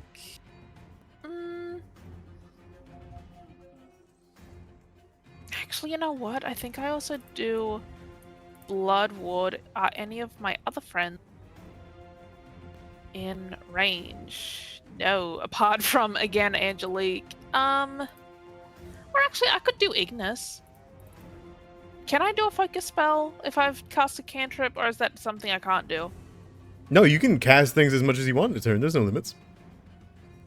Oh, really? Interesting. So if I want to cast a cantrip twice, I can? Yeah. As long as you have Oh. the actions for it. Yeah. Oh, If you got the action economy, there's no limit on spells, cantrips. oh, Shit, I didn't know that. Cool. yeah, damn. Yeah, Okay. yeah. This ain't like those other Systems. Yeah. In that case, I think I will do a guidance on Ignis. Okay, and you still have one more action. No, I cast Oh, something on. You moved. I apologize. That's I didn't see true, that. Yep. Okay. That will go to the cultist here, who is going to use her movement to stand up. Even kind of looking at her. Mm. And she's going to stride here. And she is going to hide in the corner. As she should. Covered in Salute. the blood of her friend. And she will hide. Cora. Understandable. Cora, what does it look like when you've been shot by an arrow? Question first. I was prone. I am no longer prone. What happened? That was this one. I removed the prone from her. No, I had it whenever the Kinku shot me. That was off guard. I just saw that I accidentally hit it. Because off guard and prone are right next to each other. Oh, okay. Because it gives you off guard whenever you're prone. And I was like, that's fine. I'll just leave it on for a second. And I took it off. Does off guard lower your AC by 2? Yep. That's crazy. All right. So what it looks like when I get shot by an arrow, I imagine. I mean, the only really exposed part of her is her neck and her face. So, probably hits her like square in the neck. Blood starts to run down the armor, and she just breaks off the arrow at the like right behind the head of it. Oof. And just tosses it to the ground. Looks to the Kenku, you're fucking next. It braces its bow and looks like it's gonna try to double down. Uh-huh. Double down on this fucking... Anyway. Yeah. Get his ass. That being said, I only have 20 feet of movement speed, and he seems to be high up, so I don't know if I can actually reach him this turn. So there is an ability to stride here, right? Or get over here. If you are over here at this time, you get a free action to balance on this, by the way. Oh, okay, perfect. But you can climb here, which is 15, and then to the top. So I can? You could get within melee of him if you got even to here. Oh, okay. For whatever reason, I thought that was like a stage lower. Okay, so stride once, that's 20 feet. Yep. Give me a then- balance check. Yeah, you got it. The reason is not because you are not particularly practiced with it. The reason is not because anything like that. It's because you are wearing heavy armor. And it's to not break the sticks that are there. That is fair. That is a success. You can cross without any danger. Yippee! And then I go here. So yeah, That's 40 feet. you- And then I'm in melee? So you climb, so you stride once, you stride Yep. and climb here. Oh, would I have to make a climb check? No, because it's only 5 feet. Okay, perfect. Then yeah, I'm gonna hit this guy. Because fuck him. Oh, I never fucking changed the grip on my freaking weapon. Oh, beans. I can't. But you I can cannot. threaten him. I can't. That's 3 actions. I mean, you're in threatening range of attacking him. He knows he's within melee of you now. Which is the quote unquote, you can attack him. Can you see him? Yes, I can. Okay, I just wanted to make sure. Let me get you to 15 feet. There you go. Yippee! Perfect. Yeah, he looks like he's going to scramble. There's no good option for him. He either jumps to here and is in easier access to you, or he jumps off a 10-foot thing here and takes a shit ton of damage, falls prone. He's not in a good spot anymore. He was not. He did not think you can make it up there. So go to Ignis.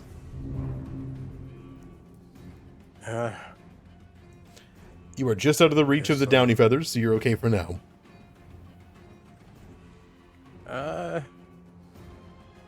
I guess I will needle dart the harpy. Sure, sounds good to me. He'll take one of his silver coins and sharpen them with magic and send them flying. Perfect.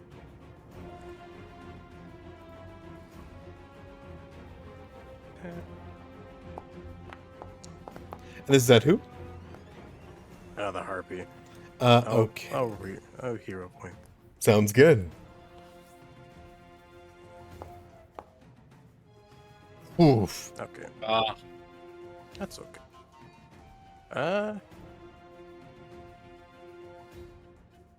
I will use shield then. Sure, that's a wise decision. And have to bite? Have a bite? Or still no, because no fish. Oh no, he's Okay. we're in a fight. We're fighting. All right, this cultist here is going to move to here, and then try to stab Callista twice.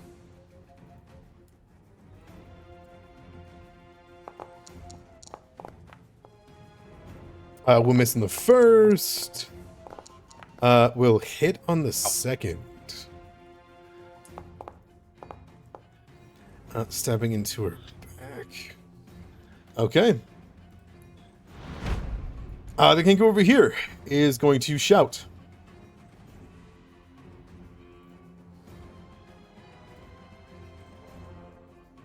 that's 3 actions, yeah. As he makes a request to his friend. He shouts out as you hear, "We must away!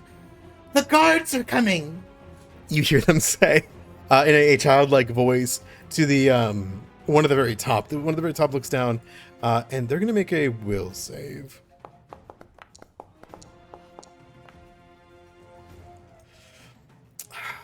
Yeah. Cora, you're a very intimidating known figure, right?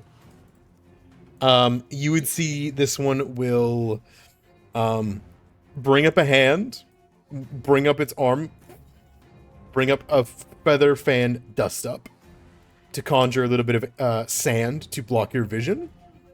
And then it's going to slide off the edge here and try to catch itself. Which is... Actually, no, we would probably go for... Is this the right Kenku? Yeah, it's this. Oh, one is you're this so right. You're so right. I'm so sorry. This Kenku over here is going to sit over here, but sits in like at the edge of the combat and is waving for its friend. And Cora, when you look at this one up here, you can tell that while it has its blade out and looks like it was going to engage with you, it's having second thoughts with its friend being so injured and looking like it's going to run away. Yeah. This guy over here is going to flank Callista, and they're both just going to start throwing Hail Marys. So it's going to be a punch. It's going to be a miss. Second punch. Is also going to miss as Callista gets engaged from both sides with these cultists, and she is fending for her own, bracing with the haft of sear on punches and flipping where she needs to. That brings us to Sea Snakes. Sea Snakes is going to ignore the running person there and is going to point towards you. Urano as he steps forward. And he is going to conjure a powerful and strange spell. As out from his mouth, you'll watch as he drinks and coats his hand in a great licking motion, as it gets coated in a disgusting taloned substance that solidifies. He then reaches his hands out towards you, and suddenly the hand ephemerally flings towards you and goes to grab you. He's going to cast Acid Grip at 2nd level. Make me a reflex saving throw.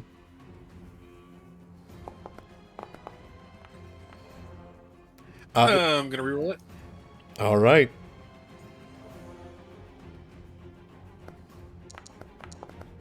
Much better. Like a serpent's bite, you see it rush towards you, and it just goes right past. You do fail, which means you do take the full damage. What? No, I apologize. No. That's different. That's different. Oh God. That's a different thing. I apologize. Okay, that's gonna be half the damage, so 4 acid damage. And then the hand begins to float beside you. Okay. He'll then take his last action to tell his summon to move. It is going to slither down to here. It's going to take 1 action to get to the edge, 2nd action to slither down to here. As it has a 20-foot climb speed, it ignores that, and it will attempt to bite you. As a serpent the size of a camel comes down to swallow you whole. That changes things significantly. I did not realize that thing was there. Yep. It will come back around to you and go to sweep you up in its jaws and wrap around you, and you just barely bring on the blade and hit it in the side of the head, and it banks down the side of the stairs and begins to kind of take these long coiled movements as it tries to watch you. At any point you feel as though that you let up on watching it, it's going to try to surround you again. But that is its turn. The cultist over here is going to take the opportunity and also rush up and start attacking, bringing up its blade to swing at you. It strode twice? Or once? Strode twice. Okay. For a hit. Damn. You'll take 5 damage as it stabs you near the gut where the breach between your belt and your armor is. And that will go to the harpy. But I think this is probably a good time, because we're knee deep in this combat, for us to take a quick 15-minute break. What do you guys say? That would be great. Yeah, that'd be great. Alrighty. Listen, I know there's a lot of characters going on in here, but you pulled the whole region at once, so we're going through these piece by piece. How are you guys feeling about the combat so far? Good. I'm enjoying myself. Yeah, it's good. Actually having fun. I love that I shoulder check demoralized that poor woman. Yeah, she's done. She's done. She's good. Like, whatever we're doing here, it's not fucking It's not worth it. It's not worth it. An arbiter just shoulder checked me into a pillar, and I got air. And then I landed next to my friend who has a broken neck and a missing arm. Yep. Yeah, talk about a glimpse of the future. Holy. Yeah. Yeah. I'll bring us over to the break. Right, and we return. As we come to it, you can see the harpy, who is cascading over the battlefield, taking a look, staring down all across the ways, has clear view of it all. Harpies, you'd imagine, have a better way of seeing through heat haze than anyone else. As it sits there for a second, and you see it lets out a little hum. Maybe a call and response of some kind, as it looks around. And it is going to...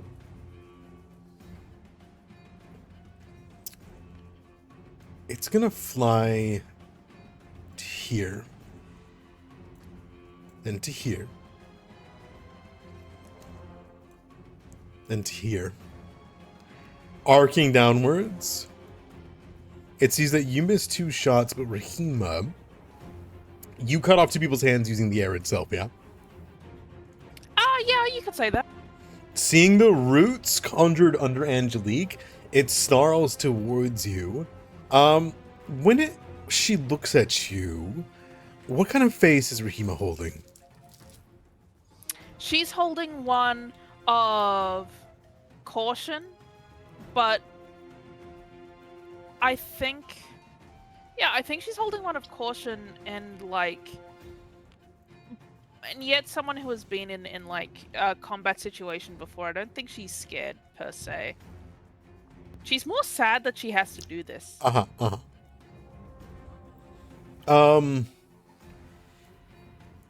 They will communicate to you. Only you will hear it, as it sounds like there is wind that brushes against your neck, and it speaks to you. And I'll DM you what they say. Okay. Do you want me to DM you what I say in return, if anything? You cannot speak back to it without speaking out loud, so...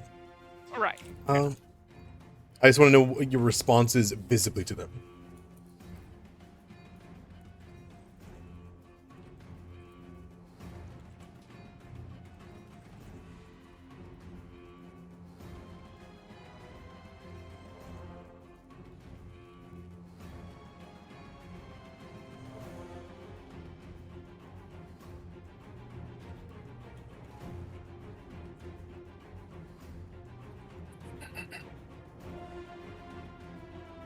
That's what you hear.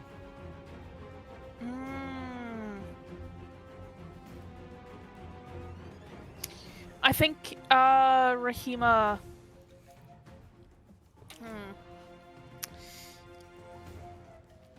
I think.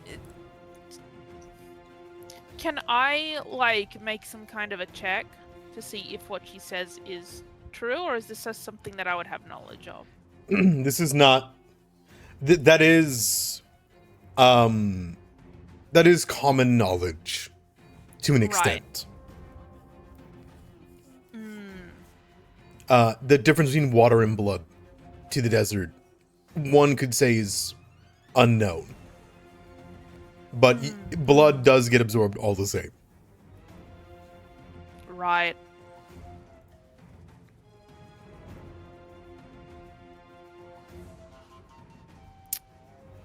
Rahima looks out at the well, she's specifically looking at Angelique and Arano, and to a lesser extent Cora, and she looks thoughtful. I don't know if I have any other immediate reaction to that information, but Rahima's clearly considering it. Okay. If you start considering it, she turns right away from you. And Angelique, you feel the tornado begin to conjure underneath you. She's going to use Hungering Winds on you and pull Angelique towards it. Oh, god damn it. I need you to make me a fortitude save or you'll be drawn over the open pit. Take root will help you here. Yeah. Although I don't see it. I don't believe the effect was given to you. Which is That's fine. still a success. You see this harpy dodges by, speaks something aloud, and the wind whistles past you you don't hear anything. Rahima looks like in question of something, and then will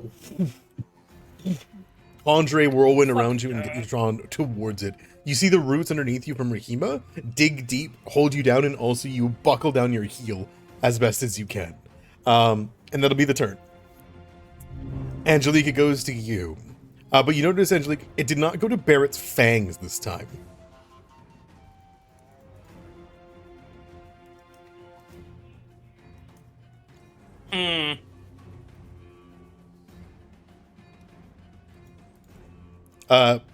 Angelique, you may take your actions as you wish. Sorry, I said but no, it's okay. You did see Rahima visibly consider something, and the harpy was looking at Rahima, then looked to you and did that. I think she aims, looks at Rahima, and goes, "The hell was that?" It pointed something out to me.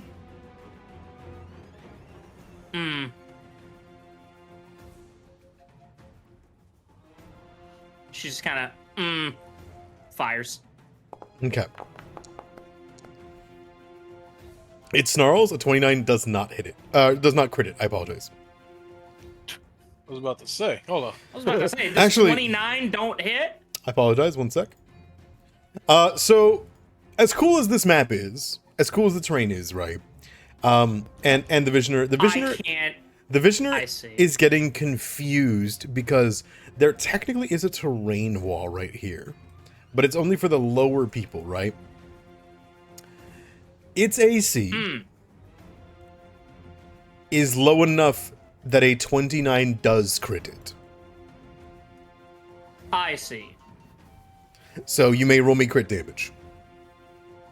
As clearly it was distracted for a moment, but by the time it turns towards you, Sorry. it waves its wings back in surprise, and you land a bullet between its right between the wings, and you shatter through them, and it hits her in the chest. She is barely bloodied, but she is struck badly.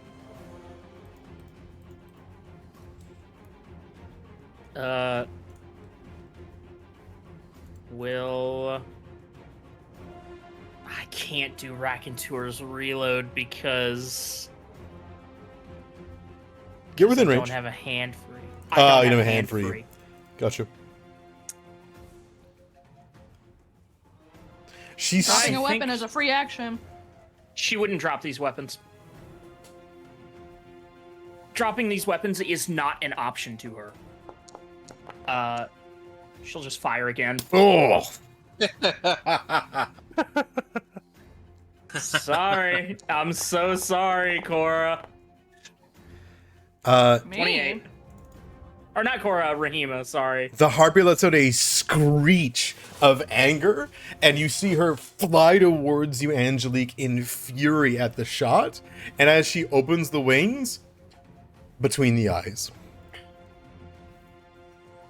the harpy flies downwards and smacks into the wall and tumbles into a heap below you. I think she'd glance at Rahima and say, I hope whatever it pointed out was useful. And she will move to here, 10 feet. And... Wait, is it not? Oh, I see. 25 feet. That is my turn. Okay, sounds good.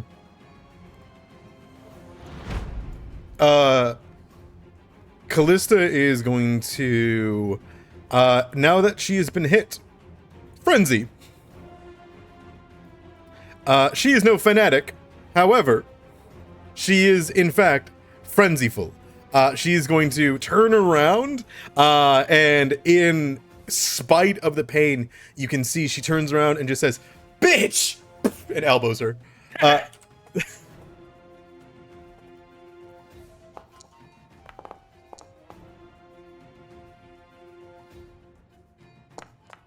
I wasn't already married. With rage damage, that's 9 damage on an elbow to the face. They double back in pain.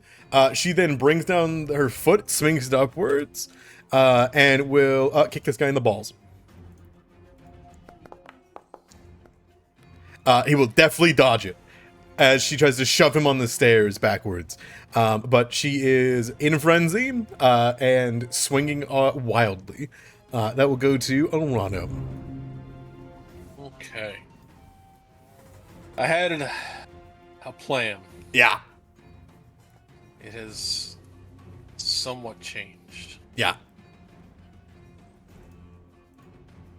but I kind of still want to do it. I don't know what you mean. It's just a camel-sized snake. Yeah.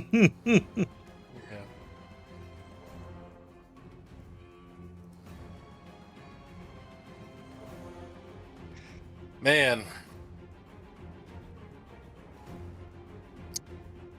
They call me an artist. fuck it, we ball.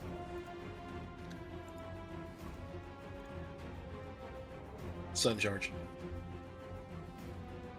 Okay. diving headlong forward towards the obelisk and the glowing sigils. You rush towards the hieroglyphic covered monument, and you see the glowing energy around them, and you just head straight for it. Yeah. Okay, make me a swing.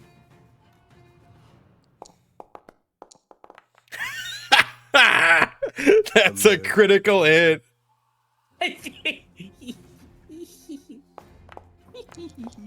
Even through it, that'll take 20 damage as he is immediately bloodied. As you carve through this energy, and you feel a physical barrier around him that you have to pierce through, and it will skewer into the stomach and let out the blood into the sand. It pools onto the stones. Any amount of it, you can see as you look down on Rono, the sand is almost like reaching towards, close to the obelisk, using the blood as the blood turns into more of the rust sand. Neat. One more action, show him.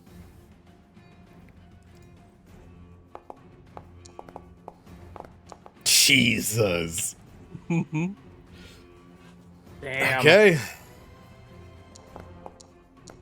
That protection ain't doing nothing for it. No. Takes another 11. And is Off guard.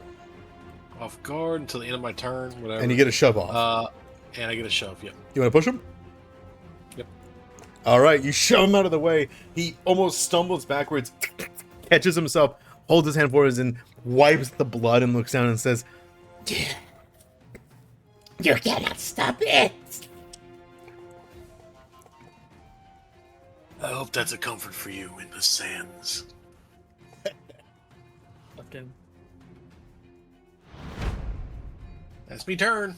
All right. Who put a big old square down? What's happening? A square? I see a big A old square? square. I don't see a big square. Oh, it's see me. a square. That's me. That's me. I apologize. The call is coming from inside the house. You did that, brother. This guy is going to use his action to feather fan dust up, and then we'll slide down here. I'm still having chicken for dinner.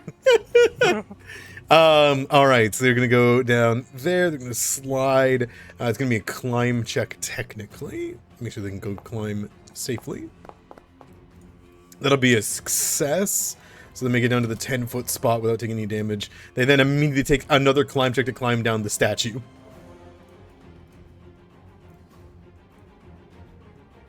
He's trying to GTFO. Sure would be a shame if someone were to stop him. He will fail and will slip off. As you see, Cora, you see the Kenku will slide down the side of the grate, kind of like this arcing, like majestic jewelry that adorns the head of the once with a jackal-headed statue.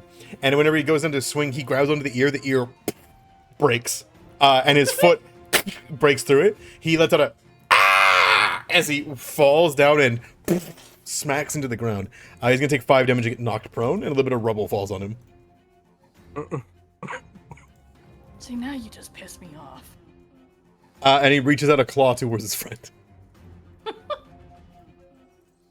Please Dragoon this fucker. Oh yeah. All right. This cultist here. Let's how they. These snakes, and we'll rush forward, to get the flank, and we'll stab Arano in the back again.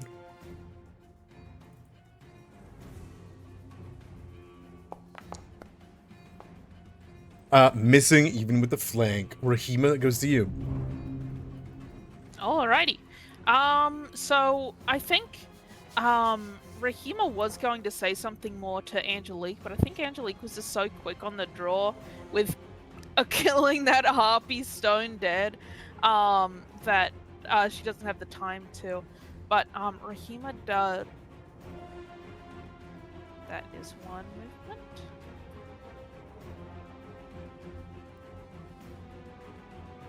That is 2. And she will call out to everyone, particularly her party,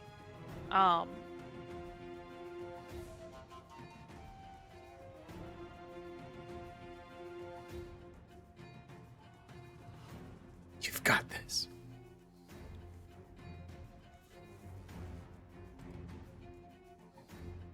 I miss Rahima. Died. Sometimes I can still hear her voice.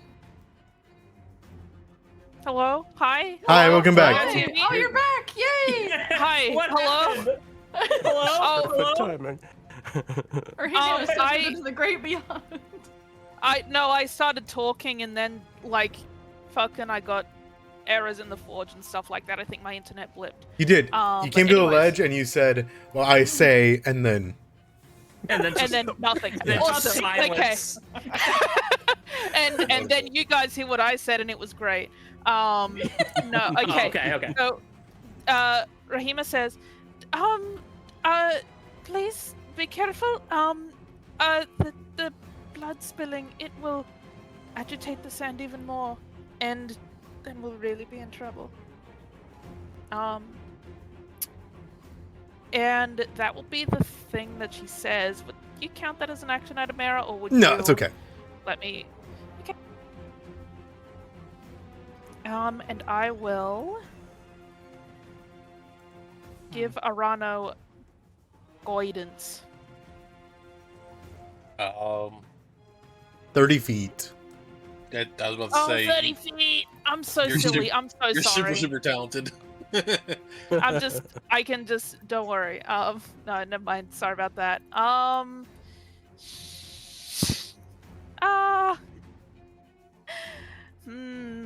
Oh man. Would that have affected your movement any? Would you want some of that back? No, because I'm very far away from everyone anyways. I was honestly expecting more people up here.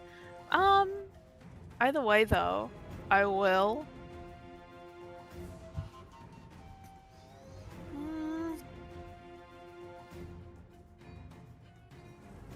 God, everything isn't 30 feet, isn't it? That's really something. Oh wait, no, I can do it. I can't. No, I'm just out of range still, I think. Yeah, 35. Oh, that sucks. Okay.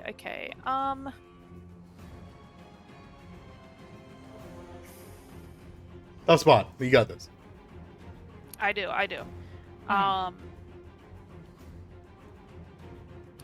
actually slashing gust to draw it back up here because I do have stuff to deal with this snake.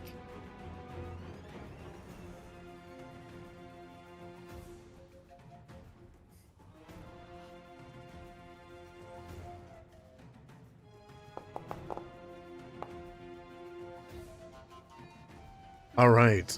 That will hit. Ignore that. It's cover. I apologize.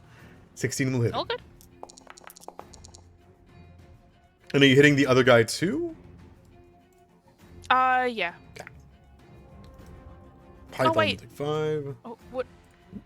How? Oh yeah. No, I can. Never mind. Yeah, Slashing Gust does the least damage out of the cantrips, but it can hit 2 people. Right. That will also hit. No, you're all good. I just wanted to check to see if you were going to do it. That will also slash into him. Awesome. He backs up And to get out I- of ball kick range and instead gets slashed in the back of the neck. Ball kick rain. Yeah, Callista tried to kick him in the balls. Oh, I see. Yeah, that's my turn. All right. She hides. Cora. I'm so sorry. I'm not. All right. Hearing Rahima's warning, as much as Cora would like to pursue this Kenku and kill it, would I know that it's trying to run away? Yes. You feel like if it wanted to fight you, it had the perfect spot to you. At the high ground, you know, it could have probably like tried to shove you or knock you off guard, like trip you, right? Go for such a thing. You saw its friend call out and stayed behind to tell it to run, to get out of here. And And clearly that was some kind of code for the Kenku, and the Kenku acknowledged that, and instead of trying to continue the fight and stay, it kicked up dust and tried to escape. It failed at doing so, but it tried. Yeah. As for what they're going to do afterwards and where they're going to go here in the Red Wastes, you don't know. That is a good point. That is a very good, and I would very much like to know. So, what would it take to get down to this little fella? Like right here, per se. Would I have to climb down twice? Make you have to do 2 climb checks, and you'd be fine. And then you'd have one more action. Or you could just jump off and save yourself an action, but take a lot of damage and get knocked prone. Yeah, that would suck. Unless you're doing an attacking, like jumping down and attacking, then that would be cool enough that I'd ignore it. But I mean, that does sound really cool. it does, but it... Especially because he's desecrated a statue. Uh-huh. And I took that personally. Uh-huh. So yeah, you know what? Fuck it. Let's do it. I want to jump down and spear this guy in the fucking face. Clearly, I will say this. I imagine you look over at Rahima, because Rahima's within range. So, like, you guys look eye to eye, right? Yeah. Is it clear that you heard the warning and you're willing to take the risk, or is there, like, a sorrowful look?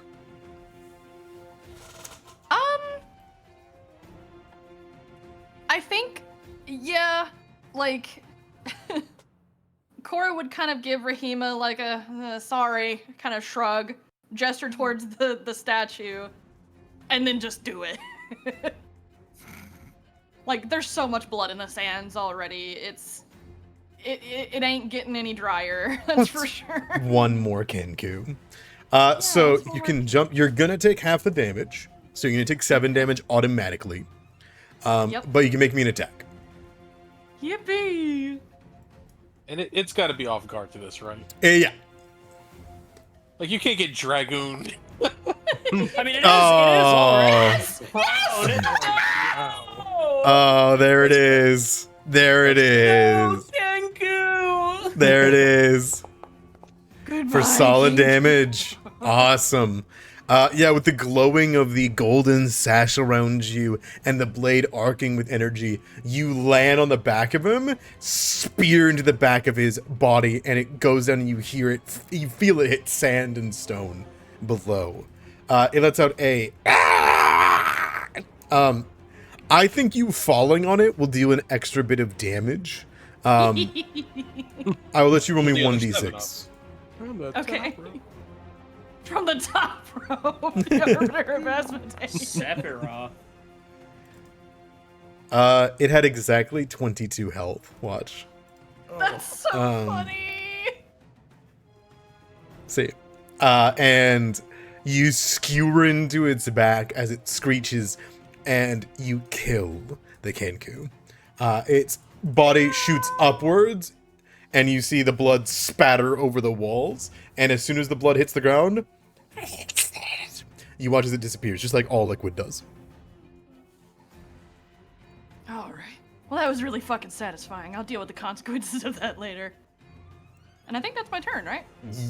No, because you only did one action. Oh, I have an action. You have a choice. I do. Which way? I do. I'm gonna help Callista. I'm gonna move towards Callista. Okay. Let's... I only have 20 feet movement speeds. I'm gonna go... It's confused because you did some movement already. You can move 4 Yeah. spaces, so you can right move here, I here. think? Yeah, I'm gonna move towards Callista to help her out. 1 more space. 1 more space? You can get within melee It's range. not letting me go there. It's because you're confused. The thing's confused. 1 sec. Boop, there you go. Thank you! All right. You see a blur of Arano fighting the blue lizard folk, though. Ignis! How's your vacation? Great. You know. The harpy you saw take a bullet to the wings, fly downwards, take a bullet between the eyes, crunched on the ground, dead. Yeah, and then like out of the corner of like the eye, saw The jump. Cora fly down. I think I have to spend my whole turn moving, actually. I'm You think so? Far away from everybody. Let me move 20. 20, yep. Another 20. Nice. You get a good view of the whole situation. I don't think I have any attacks. One action.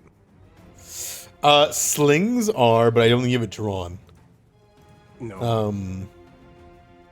So yeah, you could either get back into a better position here, or like use another stride to get to a better position for next turn, or you can do a one action thing, whatever you like.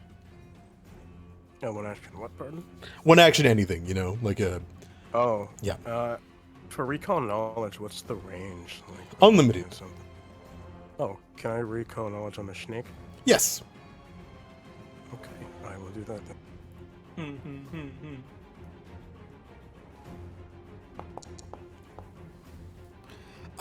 Okay, you're trained in nature. That'll be a success. Let's open up the bestiary tracker. Right. I'll toss a python in there. I'll toss a python. One sec. It does a python in there. Python. You get a little snake, eh? I love that. Boy. A little snake. He'll be in the animal Little category. snake. What would you like to know about him? I guess I'll go with HP. Their max HP is 20. Okay. Currently, they are at 15. They got struck pretty hard, and you were able to tell more than anything, though, that this is being summoned by the magic of sea snakes. It's not a natural snake. You imagine it's part of their magic that it was able to grow in that size. But you were able to identify that it is a magical summon. That'll be your turn. That'll be his turn. This cultist here is going to continue the attack on Cora. Jesus, I apologize. Callisto. Swing here. That'll be a hit. And because of the new frenzy, they're doing even more damage. Oh no, I apologize. She went to frenzy first. And then do a damage. So it's going to be bonus to damage, which is extra 2. So Callista's going to take 8 damage from that stab. And then she's going to swing again. Last action. Let's go to agile. That will hit because Callista has frenzy.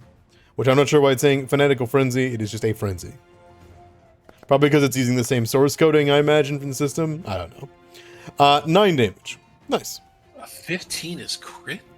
15 is a hit. No. Hit. Okay. I saw the green. I was, yeah. A hit from off guard, to be clear. So, negative 4 AC. It's fucked up. Um, Something's up. Something's wrong. This Kenku is going to rush towards the body of its friend. And it is going to take its feather blade and something from its pack for one action. And it is going to run.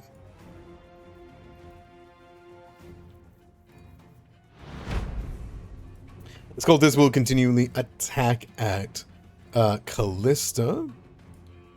Punching. Though it would go into a frenzy first, because it did take damage.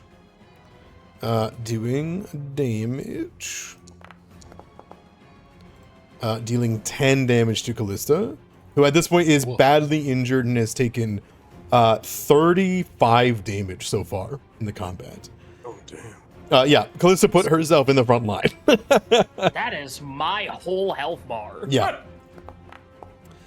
They then take another swing, which will miss. Sees Snake's turn.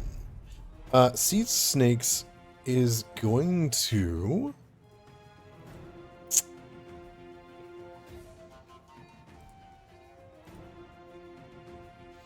Die painfully.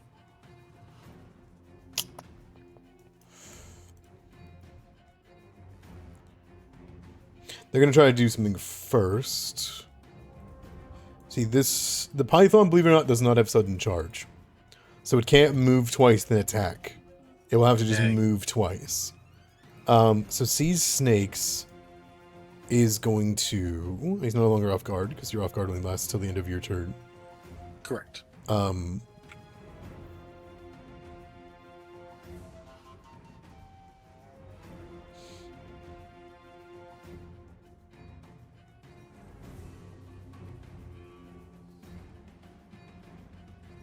One action step.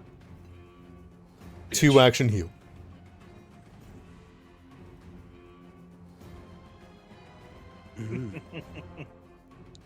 I heard Adirano. Heal 13. Mending the wounds. But that is its whole ass turn to do that. This cultist here is going to take 2 actions and rush in front of Sea Sticks. As that happens, it's going to swing at you. They punch, which will miss. All right, top of the round. Harpy is dead. Angelique goes to you instead. Still sleepy. Didn't matter for the Yeah, and crits, though. No, it didn't. And I think actually she will attempt to get rid of that. Sure. Make a fortitude save. I can Just provoke it if go you ahead want. and do it. Yeah. There you go. That way yeah. Come on. The sleepiness is what Man. undoes it. That's crazy. Sorry.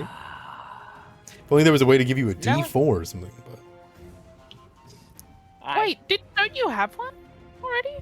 Oh, wait, I think I do. Oh, yeah. maybe because yeah, you you didn't use it. answered something for a sunrise or something. Yeah, it's a D4 or D6? D4. D4. That's a success. 3! Uh, Yippee! the I morning. accidentally removed the treatment's immunity. It's only 10 more minutes, so it's okay. Okay. The sleepiness reminds you of a cold morning in the desert when you woke up. And the absence here of the smell of your wife's cooking. And you realize what you've lost and wake up. Yeah, I was actually gonna say, can she see this little interaction take place with? You those saw all that agents? shit happen, yeah. Yeah, I think she does kind of stare at that for a moment, sort of transfixed, like, huh, and she hears like Callista, like, you bitch. Yep. That brings her back into the moment. She just immediately goes to shoot this guy. You got it. Or actually, I've only done one action, I believe, correct? Yes. Only one action for the quote-unquote wretch, but more like the shake. 30. Mhm. So I think actually she'd move to Sure. here. That's 25. And beautiful, both of them are in range. That was wake up, move, and then this will be shoot.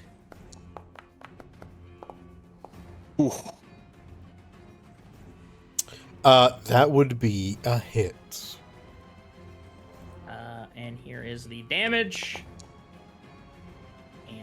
And He takes the 9 to the side of the head and the persistent.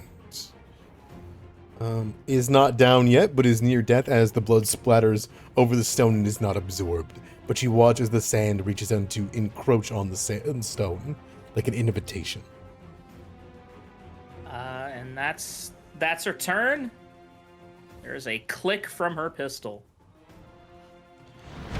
Callista looks up at you, Rahima, through all of this and in a frenzy, and kind of gives a nod, and then will, to this guy, bring up her hands and try to break his neck.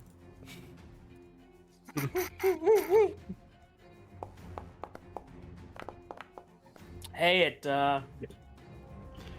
wow. Hey, it doesn't make blood.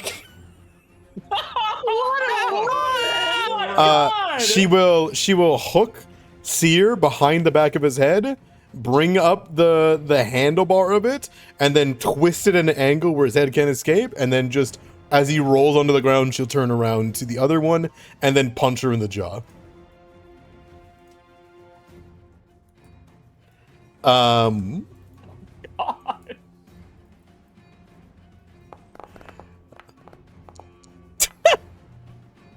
Jesus Christ! Even with Map, in her frenzy, she is going to bring the fist down and just uppercut. And you watch as this person is thrown backwards towards you, Cora, and hits into the ground with a thud as they are knocked down, and there is a crack as they hit their head in the sand. Oh. Wow.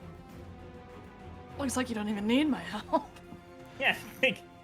She looks up and she... I'd already be dead if you weren't here. Come on. I think Arano is almost dead himself. And she will rush back and say, wouldn't want to lose the Sultana's finest. I think you just see Angelique aiming the gun and just kind of lower it like, son of a bitch. She don't need it. Arano, that goes to you. You are, in fact, surrounded. What do you do? I start hewing men. Jesus Christ. Yeah, you I fucking do. start Yeah, you do. hewing men. Yay! We're reaping what we sow! Cutting men like wheat. The first falls. Yeah. God damn. And then you sudden charge the second one? Right into the caster. Okay. Sea Snakes looks up at you. I am gonna reroll that. Sounds good. I want this to work. I want this to And it will work. No crit because of map, but it does hit. Whoa. If he was not Yeah. healed by his own magic, he would be dead. Neat. Can't do any other funny stuff. That's the That's my turn. All right. This one will physically jump onto you to try to stop you, and will just start grabbing and stabbing and stabbing and stabbing into your back. Yeah, you would see in the distance, Angelique Rahima, that she's now like jumped on and like kind of just full on just backpacking and just stabbing into his chest.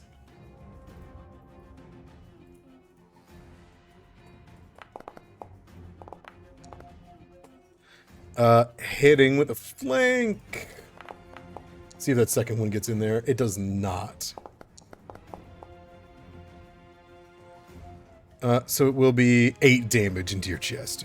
Just the 8. You did 2 on accident. Nope. I can hit the undead. There you go.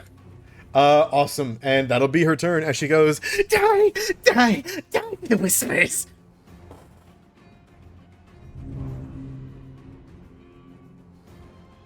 Oh, yeah. I saw that. It jump scared me. I was love like, it. "Ah, I love rabbits." it.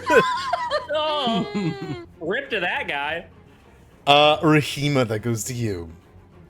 That it does. I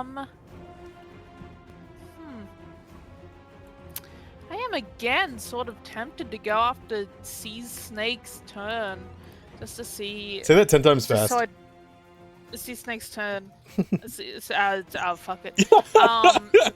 You get the picture. No, you stop now. No more. I will turn this weed whacker around. No. I think,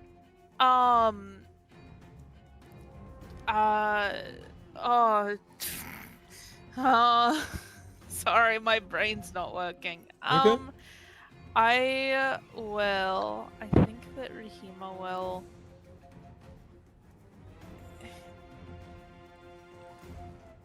something I want to do, but I don't think I'm gonna be able to do it. Actually, I don't think it'll be too practical. So first off, I will.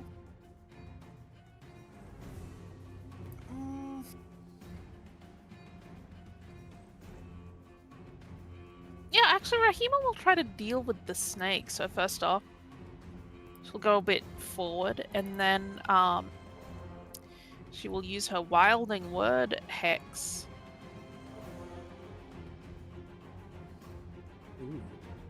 On the snake. Okay. What you hear from Rahima isn't like her usual meek voice, but it sounds almost like the deep click of a crocodile's growl as it reverberates towards this snake, scaring it to pieces, apparently. Yeah, that's a critical failure. Even though it is a summoned animal, it is a spirit of the land of primal nature, and it will be sickened 2. Far weakening its state as its entire body and patterns begin to shift and change, breaking down its spirit. Awesome, and because you cast a hex, yes, immediately, you can take sense, tremor sense, or wave sense for Hauke. What's wave sense? Is it just... Water. Oh, okay. Yeah, wave sense would be so useful right now. I think I'll actually do tremor sense. I think that will be the most useful right now. Okay. Hauke will, with range, can immediately point out as a free action. Hauke will point something out to you. The harpy's missing. Oh no. Oh. The harpy, she's missing. Rahima will repeat. And That's not good.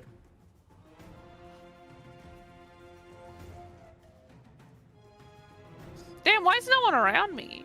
Everyone hates me. I only got 20 feet of actually- movement speed, I'm sorry. I got little legs. 25. Little legs.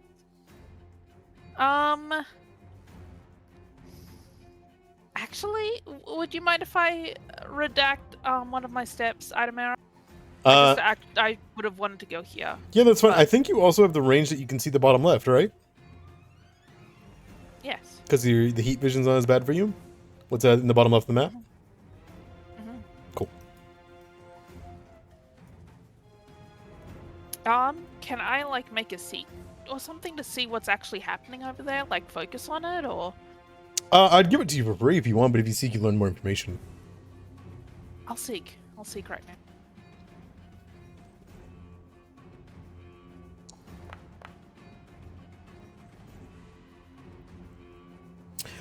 The cultist is having a conversation with one of the scholars, and they are talking to each other very much in the way that two people that know each other would talk.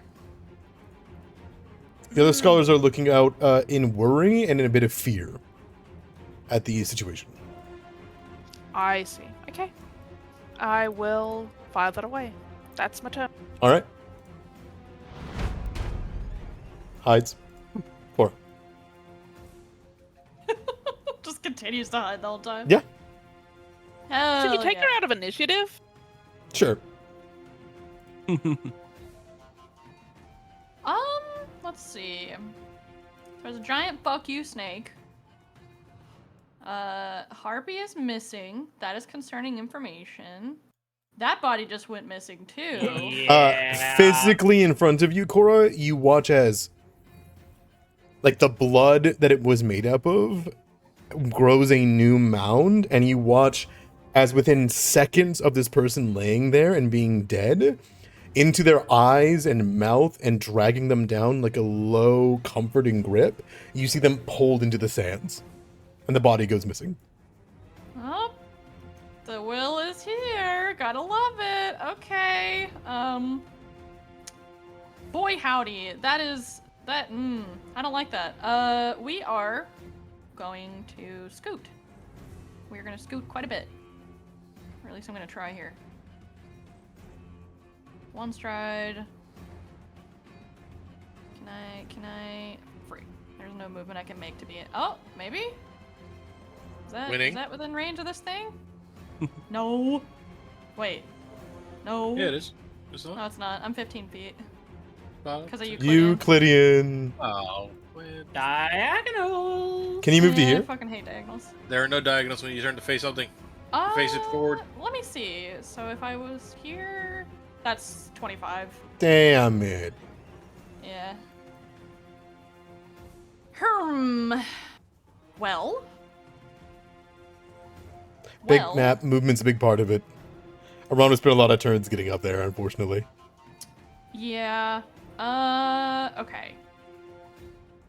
In that case,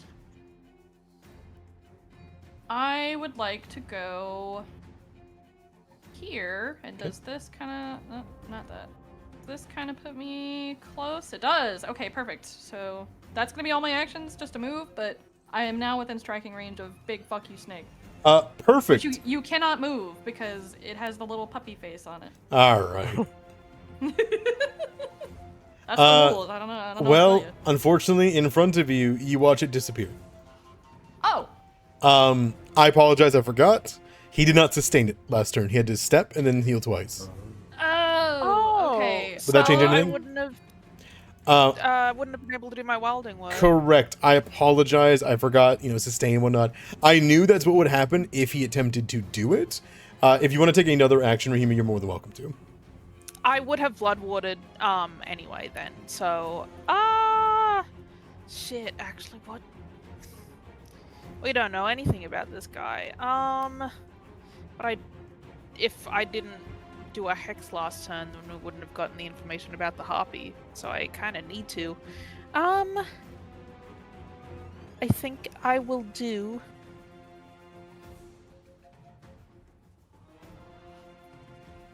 Humanoids don't count as animals, I assume. That would be too easy. They do not count. No, animal is the tag. It means that you've got about, I think it's -4 or lower intelligence. But you are sentient, quote Okay. unquote. All right. But you can use it on people. I can. This is true. They just don't have a -1. It'll just what, sorry? They just won't have a -1 to the wilding word. It just lowers. Won't have an- If you're looking at wilding word can work on any creature. If it's an animal, they take a -1 to save. Right, but I have no one else near me anyway, so That's fair. it would have to be Cora. I will give Cora blood ward against undead. Let's do I that. don't know if I will be within range because now that the snake is not here, I'm going to change my movement. True. I'm so sorry. I thought I forgot about the sustain, but it wouldn't exist anymore. Oh, it's all good. Ew. Because that directly affected where I was moving. So I am going to go back to where I was. 20 feet, 40 feet. Not step in the fire. I'll give this you- is where I would end. I'll give you this, Rahima. Hauke would tell you that no matter what I think. Because Hauke could see the bottom. True, because it's this is true. This is true. Then I think.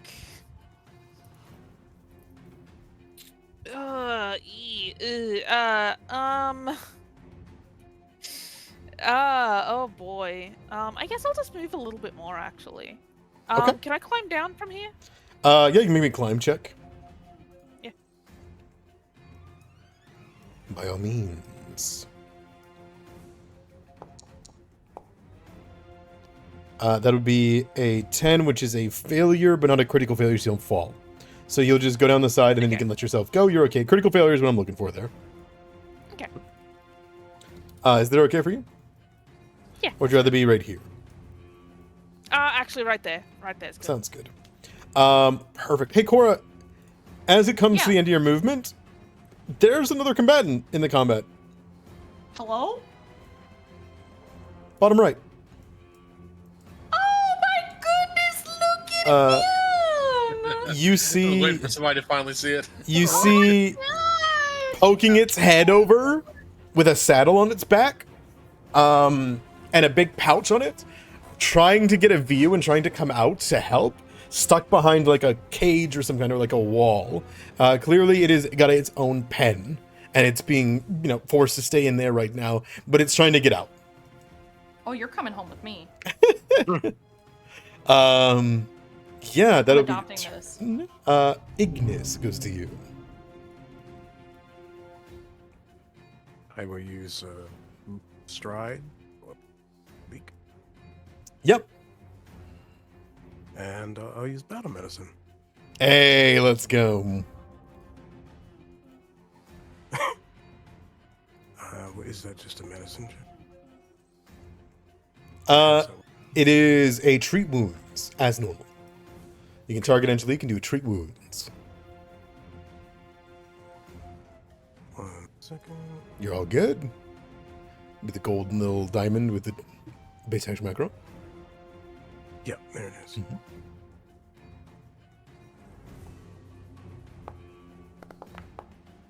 Let's get you sealed up. Yeah. Be 16 HP. I believe you're muted, Angelique, at the moment. Oh, my bad. Yeah, full health. That was the only thing I said was full health. I imagine visually it looks very similar to the scary wound on the guy that got incinerated inside out, but it's a lot more. Doesn't hurt, It instead closes it rather than exasperates Yeah, it. yeah, exactly. Mhm. Ignis out here is just spot welding us. Put a little TIG weld on. Yeah, it comes down the little hat, the little mask. It's just like the sound of it. You still got one more action. I should probably move. You can use take flight if you want to, but you never take fall damage, correct? Yeah, that's what I was thinking. Yeah, so you just I jump off the I just fucking fly. side. I'm out. Flap your wings, you land fine, Thanks. and you begin to make your way up the steps. And you can see the dead body beside you is being pulled towards the bottom of the stairs. Interesting. Uh, That's his turn. Sounds good.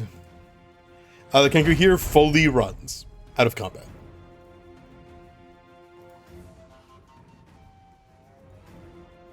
That brings it to Seas Snakes. Seas Snakes No is... more snakes.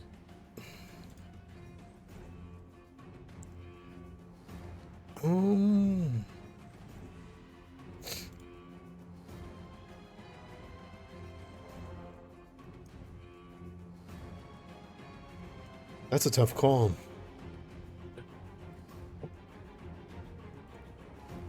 He can cast a spell on himself.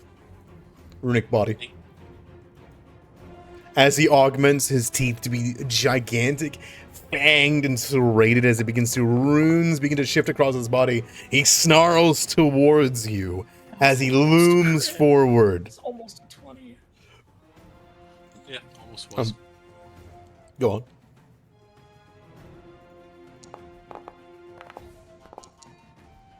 And how do you kill him?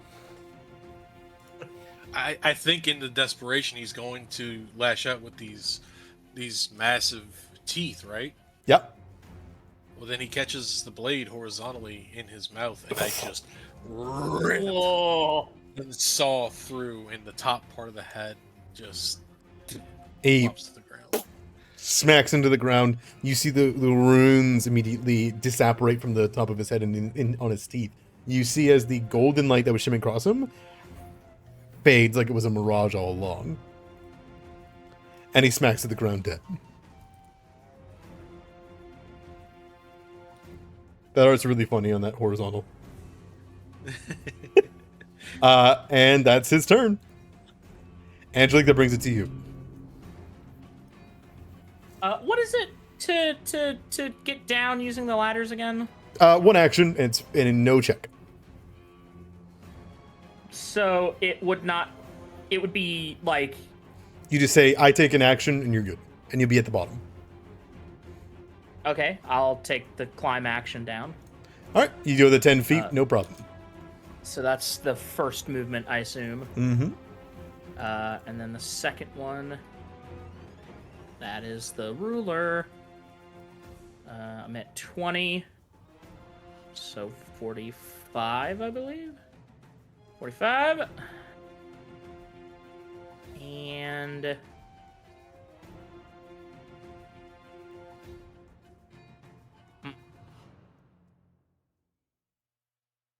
No, I don't want to do that. It's way too far. 45... Hang on, I have to do math. 65, right? What's your movement? 50 feet? 50 feet? 25. 25? You can make it to here. One more space. One more? Mm-hmm. Okay. There you go. Yeah, that's my turn. I should note she doesn't run anywhere. She's always walking everywhere she goes. Like everybody else is running around in combat, she's just casually walking. Callista is going to rush to here. And coming up, full send, jumping punch to the head. Is she gonna fucking crit Word. again? Oh my god. Jesus Christ. Why does she have Dude, that why axe? does she have the axe? That's to nerf herself for our benefit. I will. Wait, to the it's base a of the limiter. jaw. I will re-describe this. Callista runs past, full send, clearly has been hurt more than anybody else in this combat, right? Between you all. But you can see, pissed off, she runs forward. She gives you a nod, Rahima, as she goes by, kind of making sure she acknowledges it. She runs up, goes past the sleeping bag, and you see this cultist drop down onto her knees in front of you, Orano, and reach between your legs down towards the body of sea snakes, and is trying to grab that amulet with the unblinking eye, and you hear her go, just once I want to see, I want to hear, I want to see it, just once I want to, and then from downtown, full swing kick in the jaw, like just full leg back, leg forward. Oh. Kickball. Callista breaks this person's head in one kick. Holy shit. Ugh. Breaks her head. Her head explodes? But it hits the side of the obelisk and she's dead. And there's a silence that befalls the camp.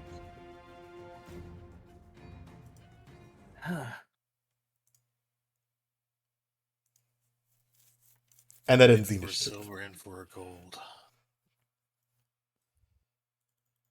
Yippee! None of let's those see. sheaths happen. We didn't keep anybody alive, did we?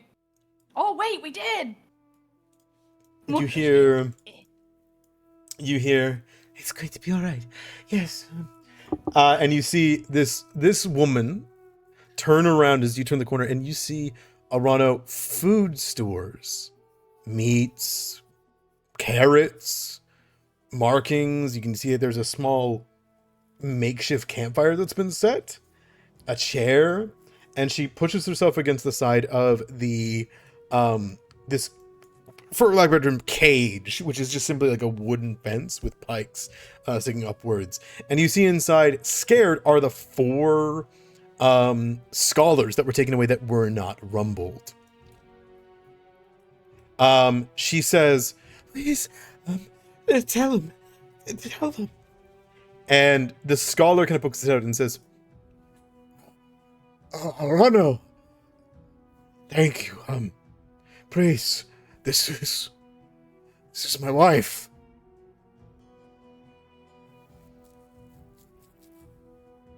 Yeah, I'm gonna sense motive that.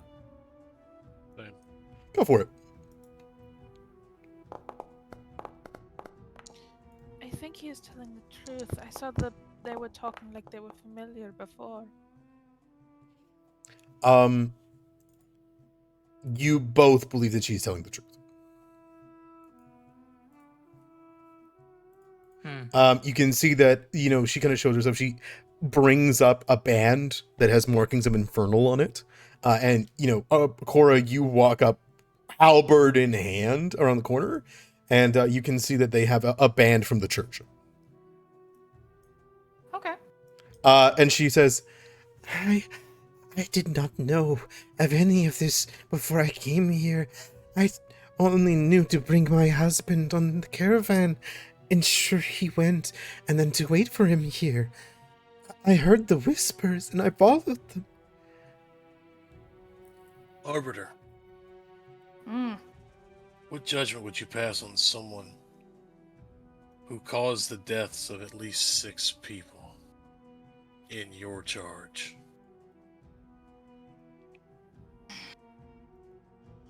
Depends on the circumstances, but 6 people in my charge dying is a failure of mine, not a failure of hers.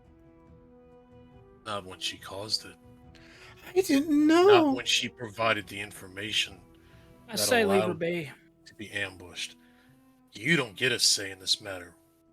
You I'm and I have standing. words agreeing with it. I'm standing here, ain't I? Settle down. Please, I'll pay reprimands. I'll pay for my. She kind of takes the moment and like, oh, what is it? My kind of like. My what is it called, Arbiter? My my pleasures? No, that's not it. I'll spend the rest of my life paying it back. Think she means an indulgence? Indulgence! I'm sorry, I've never done anything like this before. Where is Rum? The scholars all kind of begin to stand up, and they look to her to speak, but one of the scholars in the back says, a creature of stone with two others, wings. The one that spoke, its voice was like the earth itself. And they like begin to back away from the cage on seeing you, Cora. On seeing me? Mm-hmm. Interesting. You- Why? Must excuse me. The cultist kind of steps forward a little bit and says, the reason I thought you were here for a part of us. And she points to your chest. For the servant of the great serpent had that very same thing in his chest. A great golden light.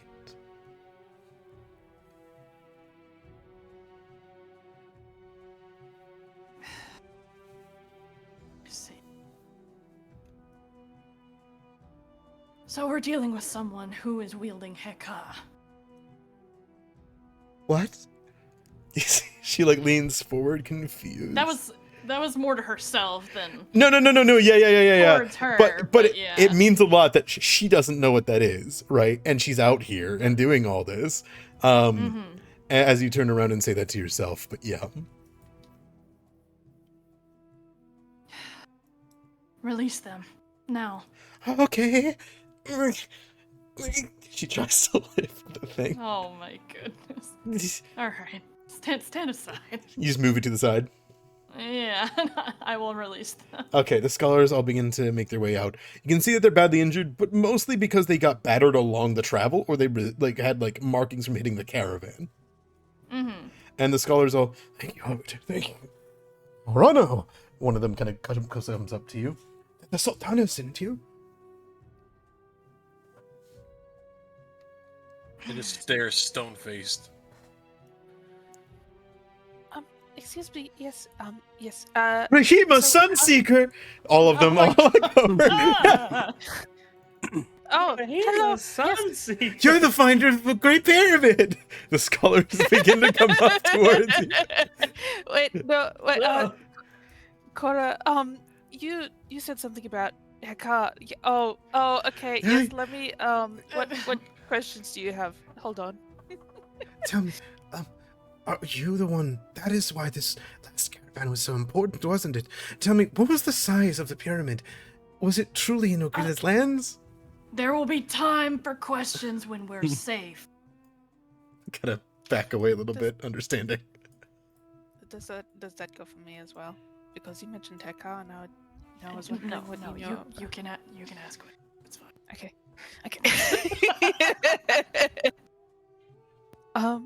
Kara, did I hear correctly that you mentioned Heka? The amber substance? Yes. And she'll point towards this woman. You repeat what you said to me. She Sir. puts her hands up. Wait.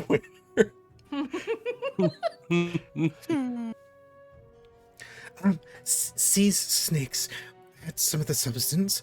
The servant of the great serpent, a being of stone with wings, had gold in the chest. Sea snakes wanted to perform a ritual at the obelisk of Anubia. In the shrine there, he brought, from where he came from, more people. He brought more Heka, you call it? His lizard. His lizard has more. That is very interesting, and I feel very, very bad. Okay, that's... Well, now I'm in my element. That's good. Well, not good, but thank you for your information. Of course. Would it help if I showed you where the supplies were that were gathered here? I assume you're Yes, here please. to take them and bring me in. Yes, you will be brought for judgment.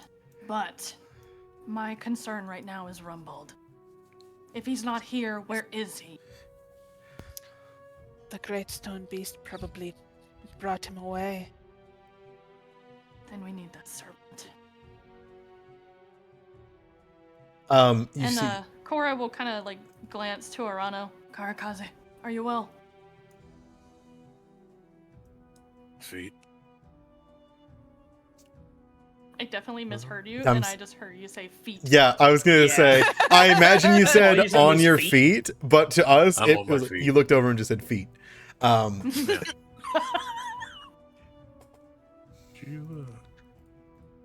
Ignis is gonna beckon Callisto. Callista, you can see, is like looking down, and you see she's like rubbing her shoulder, and she's got like a bunch of dagger wounds. She's binding them with these long bandages around her body, and like checking over herself. She's also kneeling down and checking the body of sea snakes. Cora will glance at the... Sorry, really quick. Hmm? Cora will glance at the scholars. There's been a lot of bloodshed. Avoid the sands if you can. Stick to the stone. They all nod, and they all step on this one carpet over here. This one steps on the chair. It's just standing on a Yeah. chair. Yes. This one will bring you over here, Rahima, and will say, the lizard is in another pen with the Heka, as you call it, but supplies that we took from Kirat to make sure that this was ready are all in here. I see. Okay, I will let everyone know I'm going to go look at the lizard. Not unless And I she, look like, at the runs lizard over. first. Oh my gosh, there's eggs up here. I'm so sorry. It's a cool map, huh? Yeah, it is. It's an awesome map, man. As Love you it. as you go by, you can see Callista's kneeling down, Angelique, and you can see dangling in her hand is a pendant, which has an unblinking serpent eye that's glowing with green energy. I think she'd nod a little bit, face unreadable as she says, "What's up with the pendant? I heard them talking about it." I'd like to think that one of you know better than me. Just figured it'd probably be best not to be on the corpse and never gets tracked down. Kind of gestures, and you can see that the sand's already trying to encroach onto the stone here. Like, again, like being welcomed on by the blood to come over and take them. Did she say one of you would know? Yeah. I'm gonna sense motive that. Go for it.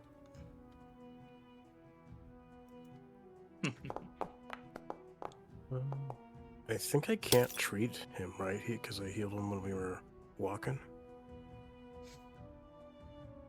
Correct. Arano still has 53 minutes left. Right, yeah. So you would either need to use your battle medicine once per day on him, or use an actual healing spell. Can I do that out of combat? Yeah, you can battle medicine whenever you want to. Oh, okay, then yeah, I'll do that. Just a once per day I've thing. done that start. Yeah. Callista looks over at you, Angelique, and she is doing her best Oh. to treat you with a modicum of non-suspicion. She did see me shoot the one that was harrying her at one point. She, right now, does not think you an enemy. However, there is a knowing look in her eye that she knows that you are not one of them in the sense that she meant it. And is saying that in a manner of which that would... fucking Arana. Is saying that in a way to belie that... Or in a way that lets you know that she's not going to kill you right now or take you in right now. You're not one of these cultists, but Yes. you're one of them. Yeah. And she holds up One the more. pendant. For me to take? If you want to, but you can see that it is, strange and glowing. I'll get a hand on it, see if anything significant happens. It is in your inventory. Or just to take a look at it, really. Yeah. Arana, are you being led into the supplies? Oh, I was keeping an eye on her, making sure there wasn't anything nefarious going on. Sure. She was trying to guide people in because all the stolen supplies or supplies within the encampment are in this room over here. But you can see at the gate, flicking its tongue back and forth, is a great monitor lizard. Far bigger than anything that you've seen in other regions, but in this region, giant monitor lizards aren't well known. Large and seemingly ponderous, they are deceptively swift and ruthless. But you can see that it has a saddlebag on its left and right. This is for Callista. I Perfect. think you would see Cora turn into the mushiest she has probably ever been so far. And like kneel down to its level. You are so cute. KL has to let me keep you. Surely we can take you home. Oh. You are given 2 silver pieces. Ignis. Thank you. As this happens, you see it like looking and like sensing the air, and you can tell that it's looking for likely its owner. Kind of going back and forth.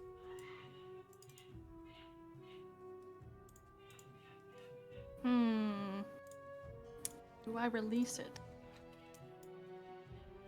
Its bags do have a glowing inside. Yeah, that's that is smart. Can I slip in there before it gets out, do you think? Yeah. Alright. Cool. I'm gonna quickly open the door, get in, close the door. Okay. As you do so, I will need you to make me some kind of check to not have him immediately attack you. Called Okay. Command an Animal. Can I help in some manner? Do you want to slip in there with Cora, Rima? Yes, because I feel like I know that animals like this are dangerous. However, I think at least seemingly unbidden, Hauke is very curious about Angelique and would like to go on her shoulder like a parrot around with her, if that is okay. Sure. Would Both of you- them looking at each other. Would you let me Uh, get away with an athletics check? If it goes Wristlet. to run, I would let you do that to grapple it. Okay, okay. Because I want it to be, like, nice to me. So maybe diplomacy? Question mark? That's what command animal is for. It's to like, hey, sit, you know, be nice, you know, sit, be nice, I sit. don't want to command. Command's not the right term. It's It's a to debate. guide an animal.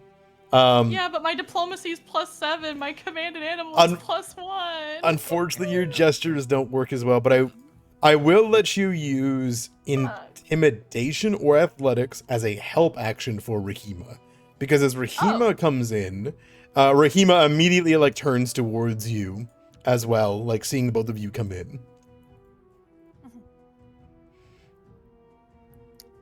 Wait, so am I helping Rahima or is Rahima helping me? You're helping Rahima- Yeah, Rahima has the +7 to command an animal.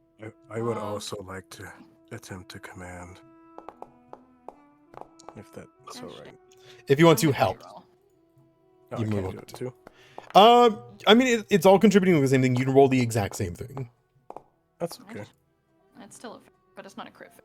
Yeah, Does not make you worse. exactly. I think he would in Draconic try to just say calm down, like. But yeah, I'll roll. So I got a plus. I hope you guys know 9, I'm so taking that's this carry. lizard home no matter what happens. Hesitant at both of you, Cora and Ignis, but not wanting to run just yet. You can see it's more confused at your presence at the moment and is weighing up as it bobs its head left and right to see what it should do. However, Rahima, as a person who is deeply connected to the world of these creatures, you come in. What are you like? Cora is doing very well to like hold hands up, make sure it doesn't run, make sure it doesn't do anything like that. But what are you trying to ask it to do, or like trying to give its attitude to be? What Rahima is attempting to do is like to calm it down right now. So she's getting on its level, and like people will probably wince at this, but she'll offer it like a bit of jerky because that will cure all ails.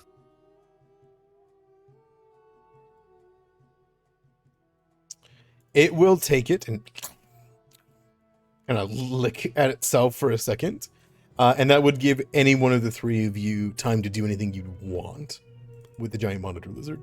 Are you gonna check its pockets? Check its pockets? Yeah, it's got 2 saddlebags on it. Oh yeah, yes. You should be able to double click them.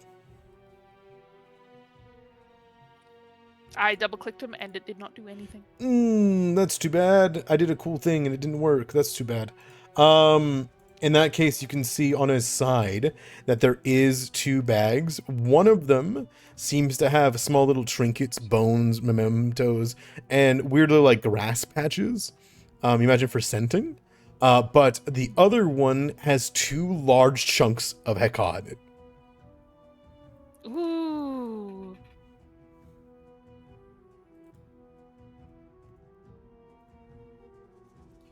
I'm not sure who wants to take it between Cora, Ignis, and Rahima, or who reacts to it. Rahima would go for it first. If either you like Ignis or Cora really wants it, I'm happy to relinquish it. But Rahima would say, "I've been researching Heka for a while. It would be nice to have even more pieces." I mean, yeah, I wouldn't. I think Cora's interest only goes into if it's anything from her old temple. If it doesn't seem like it is, or if she can't identify it right away, then yeah, give it up. It is exactly the same substance. It has markings and scratches on it. And Cora, you have no doubt that the thing that this was taken from, it was desecrated to get to the Heka in it. She's very angry, but she still hands it off to Rahima wordlessly. Rahima, or I suppose in this case, Rahima, I gotta ask, as you take it, I put it in your inventory, by the way. It is, by your Thank estimation, 100 gold worth, which is an insane amount. This is how much you know it would go for, how much you'd have to buy from somebody or trade for, right? Right. It's 2 chunks of 50. When Yeah, she was definitely playing it cool. when you But she's ecstatic. yeah. No, it's okay. When you take it from Cora, when it lands in Cora's hand, Cora's chest glows and dims, not unlike a place of which you have been before, as does the eyes and the stitches and the nails.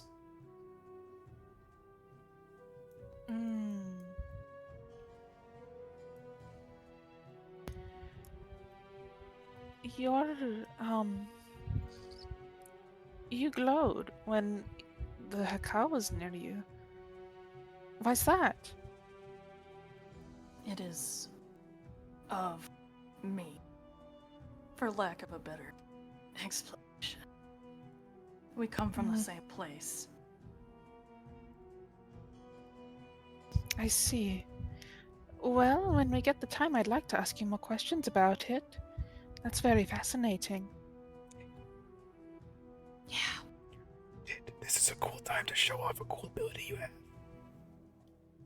Oh, okay. Which one? I have a lot of healing abilities. The fact that you can even do it. Okay.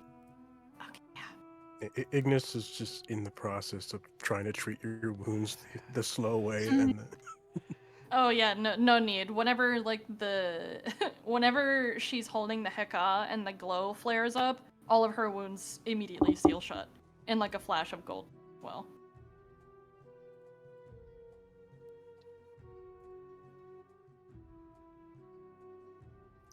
Very interesting. interesting. yeah, I've heard that. Anyway, back to this cute lizard. Can you tell him that I think he's cute, please? He's a very good boy. Cora thinks you're very cute. I can't talk to lizards like this. He doesn't have any feathers. Oh man. As you guys are doing this, before you go back, Ignis, Okay. Arano and Angelique, I believe you're having a conversation. Let that go first. Yeah, I imagine as she walks up and kind of sees you there, I imagine, do you start walking up to her? Yeah, there's a moment where Arano's looking over the scholars and especially the cultist woman, looks back at you. Halke Having sitting on her heard- shoulder. Yeah. Having heard all of the various gunfire going on, looks back at them, looks back at you, looks back at them, and then starts approaching. As you walk up, you hear Halke call like a raven. And then, yeah, chill. So how you doing? You look like you got something to say. Where'd you find more shells?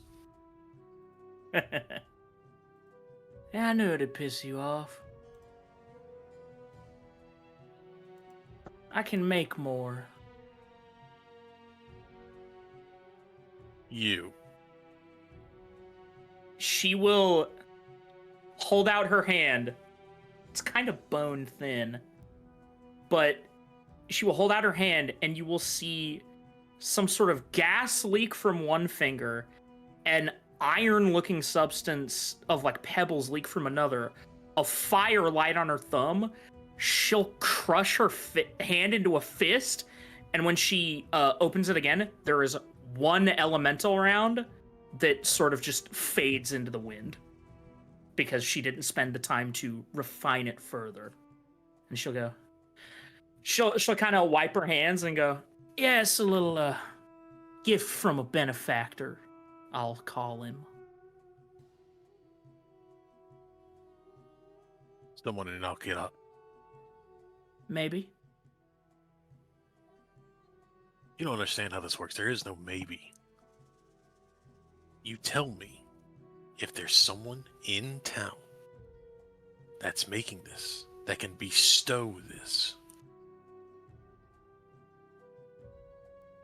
She'll kind of playfully raise her hand up to her chin, and even though the hand disappears when it enters the veil, you imagine she's jokingly tapping her finger on her chin.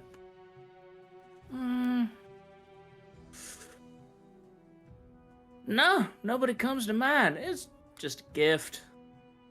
They can't do this, I think. This was a little modification, I think, special to me. How okay will sense mode of you, if that's okay? Who's they? She shrugs. Your desert rat friends? Oh, they ain't friends no more. I don't care if they're friends or not. Is it them? She shakes her head.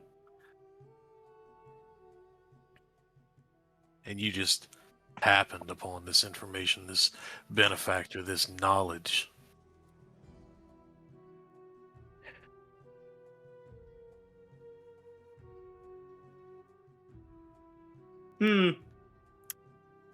For the sense motive, you get the feeling that it's not that Angelique is lying, Cora, or I guess Hauke. It's not that Angelique is lying, it's that she doesn't know. But she's enjoying... Playing it off. Well, she's playing it off, but she's also enjoying fucking with Arano. You get the sense that there's a playfulness to what's happening here, at least on her end. As she says, sorry, repeat what the last thing you said was, Arano. Was asking, just you? You just happened to find this? Benefits of a deal I made with somebody. A deal I'm looking to go back on. This deal got you another gun, too? No, that gun was, She kind of opens the coat, shows the handle of it, and you can see that it's, like, black and a little smaller than ivory. She goes, no, Ebony was, You hear her get a little somber. I was planning on it being a gift for someone.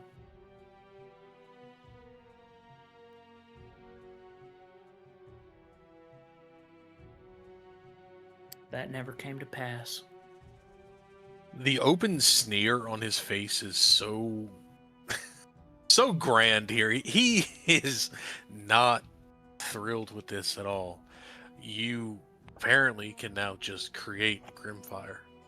You'll be able to make the shells. You're giving the gun away.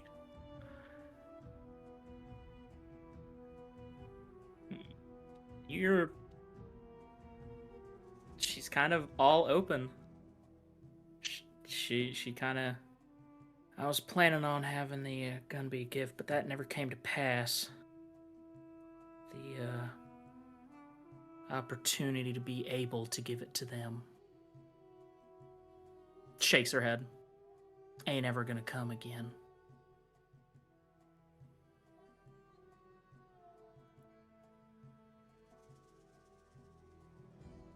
Well, she'll open her coat and reach almost in the same area as Ebony.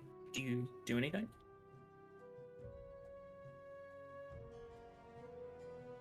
While you were saying that, he did approach, eyeing Hawkeye,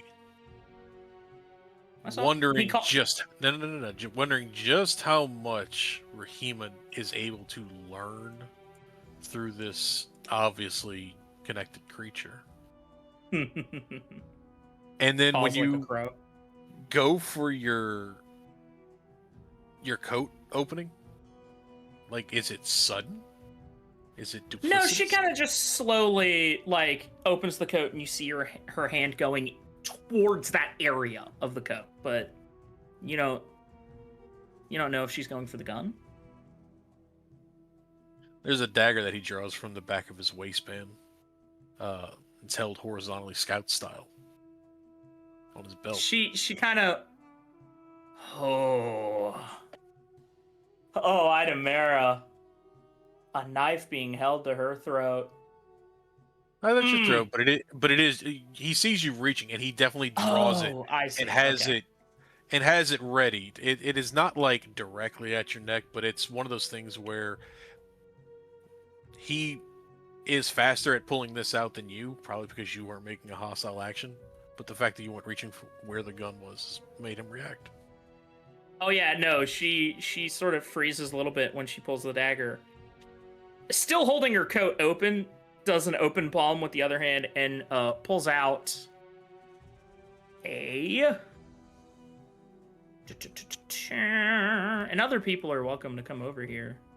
Hint, it might be good.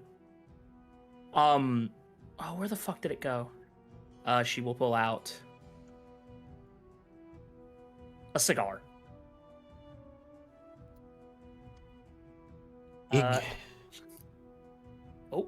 Ignis, I believe you were wanting to go out, right? Well, they're handling the Heka, and Cora's talking about this interaction that they have with the substance, taming the monitor lizard. Ignis, you fly out, right? Yeah, like as soon as he realized I am not needed, okay, he's out. Ignis, when you do so, move yourself out, by the way.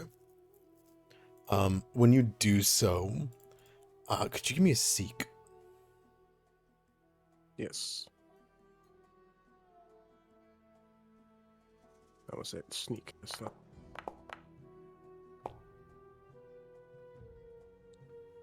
Ignis, you can see that Callista's kneeled down and is handling the bodies and clearly dragged them further on the stone, right?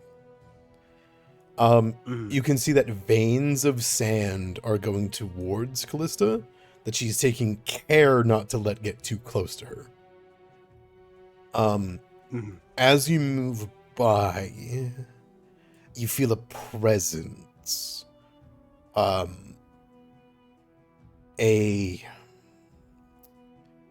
word might be hunger, but it's not like that. It's a greed. You can tell in the time since the fight, you have stopped being able to see the sky. There is swirling sands beginning to pick up. Something is upset at something happening within the camp right now. Okay. Let me fly over. Yeah.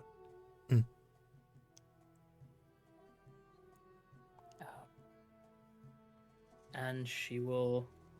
I assume we're going back to... Because I had one more thing. No, by all means. If you want to say something, Angelique. Okay. Yeah, you'd see her putting this cigar in her mouth. She'd go, I don't know why you're getting all up in my grill about it. She'll flick her thumb and light her thumb on fire and put it to the cigar. And just for a moment, you get to see her face. Barely lit. Now, Urano, for you, it is mostly the same face of the woman that you met 13 years ago. She's a little older, but she'll, there's one very prominent difference. There is a massive scar across her throat, side to side. And if I'm allowed to ask for this, Idamera. Yeah. Arano, could you give me a medicine check? Yeah, sure. Is there some kind of a check that Hauke could make? Hauke, I'm sure, sees this as well. And honestly, Ignis, if you want to too, it's visible from the back. DC you're looking for is 16, so Arano gets it. Honestly, anybody can. I'd just let anybody do it for fun. When do we do medicine checks again? Oh, right. In the skill. I just did on the skills. Yeah. You not gonna do one, Cora? Or are you looking at the? I'm still with the lizard. I don't know Yeah. what's going on. Fair. It's like Cora's like 100 feet away. Man, everybody passed. For all three of you, you see that scar? It is from... It's the entire front half of her throat, and it reaches almost jugular to jugular. You look at it and think, there is no way a person should be able to have that deep of a wound and live. The second thing that the two of you see, that was just the medicine check. The second thing that the two of you see, her eyes. She's looking over her glasses at you. Her eyes are too reflective. You get the sensation, and you can see cracks in them. Her eyes are glassy in a literal sense. You think her eyes might be made of glass. And then just in that brief moment, she shakes the thumb out, takes a big hit of the cigar and says, I don't know what you all up in my face about.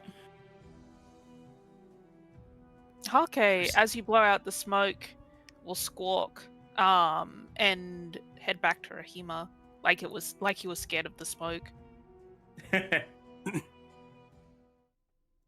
Arano. There's something wrong with the sky. Yeah. Arano, you haven't gotten a reaction yet, I'm curious. Yeah, here, let me... He's held the sneer. And in that brief moment of illumination, I think you get not fear, but concern. What has he let into his... I dare not use the word home, but a place that he's responsible for. And it's a hesitation and a concern.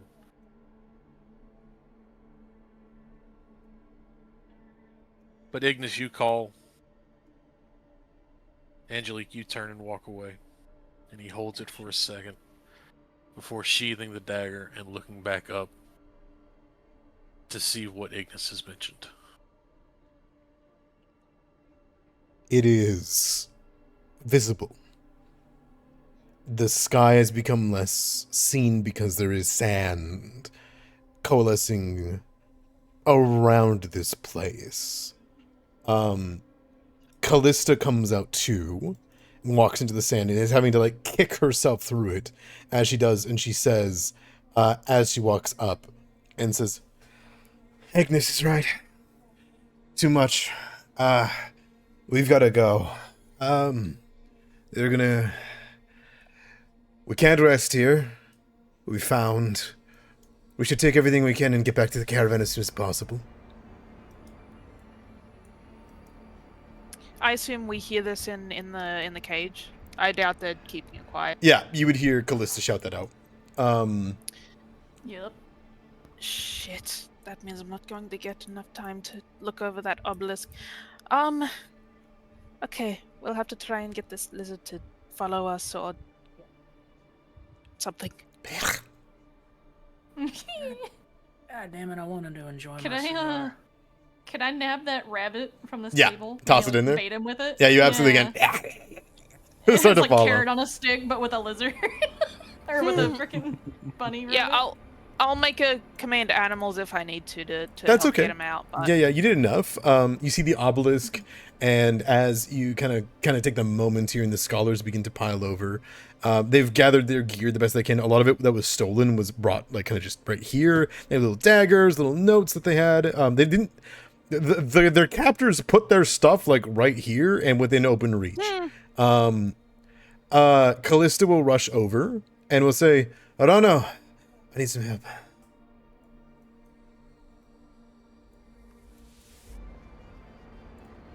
And removing this barricade, she's going to come in here.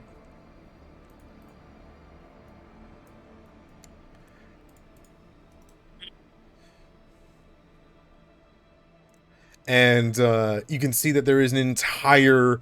this entire room is filled with every resource that they were using, every needed. You can see that there is 35 days worth of rations. You can see that there are kopeshes, daggers, javelins, but more than anything, the wealth of the people of Kirat that came to this place, because they see gold as a means of progress. They seem to have brought their gold with them. There is well over 100 gold in here. And Callista says, "Should carry weekend textiles have to stay. If you don't mind, the guild, equal cut. I'll take a 6.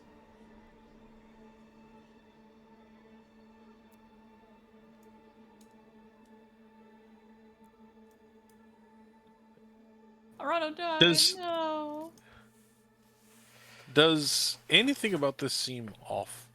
Which part? The fact that she was over inspecting the bodies, had moved them onto deeper stone, and then just kind of booked it over here. Knew where all this stuff was. No, because the cultist said it in front of everybody. Okay. And she I said, thought I missed something. No. Because Callista came over and all that. You can send some of her if you want to see her opinion on it. But the cultist told everybody right in front of everybody where the equipment was from whenever it's needed. But you can tell Callista values that more than anything else right now to get out of the encampment. What is it you're looking for out of her? You're looking for like if she's behaving normally or anything like that? Yeah, if I don't think I know her well, maybe in passing, but looking to see if there's any erratic behavior. You can tell she's uncomfortable by 2 things. One, you can tell that she is superstitious, and in a way that only somebody who has come across a haunt could be, if that makes sense. She has no doubt that Rahima was right, and you have no doubt that she is uncomfortable being here. She's uncomfortable being anywhere within the Rust Wasteland for a period of time, especially with so much blood that's been drawn. She appears to want to get out of here as soon as possible because she thinks that's the safest thing for you guys to do. The second thing is she appears to... you notice whenever she came by and she pushed past you and Angelique, she gave a watchful eye of Angelique's body and hip, as though Arano, I think you would believe that she knows either the origins or suspects the origins of Angelique, and you recall what her specialization was as a guide and as a guild member. Yeah. She has pocketed that, and there is a greater thing happening right now, and she is asking for a very reasonable 1/6 of the gold for the guild, and because there was 6 people that fought. Let's get out of here. Yeah. Okay. Processing all that, kind of filing away to maybe have a conversation with her later. He'll say, "Fair enough. Let's grab what we can carry. Will slow us down. I've already got enough pack on my gear." She'll nod. She'll say, "I'll sling it for now then." And she just takes the whole fucking chest and slings it on her back. Oh my god. Damn. Yeah, I am at like 9 bulk 4L. I am stacked with shit. She'll take it all. And yeah, it's well within her carry capacity. Okay. Yeah, we'll direct the others to carry some weight to the scholars and Yep. Anything that they can, things that they lost, things that they moved, and the like, they will do so, and they'll come out to the main area afterwards. And I assume you guys are going to try to get out of the encampment. Yeah. Okay. You hear Yes. Time to go. Callista kind of Lizard. like binding her wounds and says, as she does, she says, "We gotta get back to the caravan. We lost a lot of animals, we lost a lot of people, and we lost the professor. Imagine we have to head back. I'll try to convince the merchants to do so." And then Cora, Rahima, I imagine you both are looking up at the obelisk, this memento. Yes. Yeah. You guys are welcome to make me a recall knowledge, if you will. Yes. Yeah. Me Good bag. untarget the lizard. Recall knowledge about lizard. Lizard. What do I know about lizard? Tell me about lizard. You rolled from Hawkeye. To be clear. Oh, oops, sorry. It's okay. Let's get I like the a music quick here. patch up for everybody. I should have done it. Ignis is going to take a huge breath and then breathe straight down and do a 30-foot heal on everybody. Nice. Thank you. Yippee! Wow. Thank you. Okay. Can't see because there's things in my way. Apologies. There we go. Yeah, that'll hit everybody, including the, so you can roll the heal. Okay. Solid roll. That'll get every Yay. scholar to max. Nice. Perfect. They all, Callista and Arano, yeah. Callista, Arano, yep. I imagine it looks like he was going to do a fire breath, but it came out more green looking. And then doing it straight down, it kind of blasted out like smoke in every direction. Excellent. I do need to do something really quick here. Yeah. I'm gonna DM you something. Nope, you're good. I know what you're probably gonna ask me. You're fine. Gotcha. Harpy skeleton. Cool. So as you guys do that, you make the save, you do all that. The fire breath, or the hellfire breath coats downwards, and then you see, you hear as there's a cracking, and about perching over you, staring down, taking 3 damage, revealing itself, quiet as death, wearing the same garb that she had but a minute ago, is a completely bleached skeleton with tiny thin red veins running through it, staring down at you all.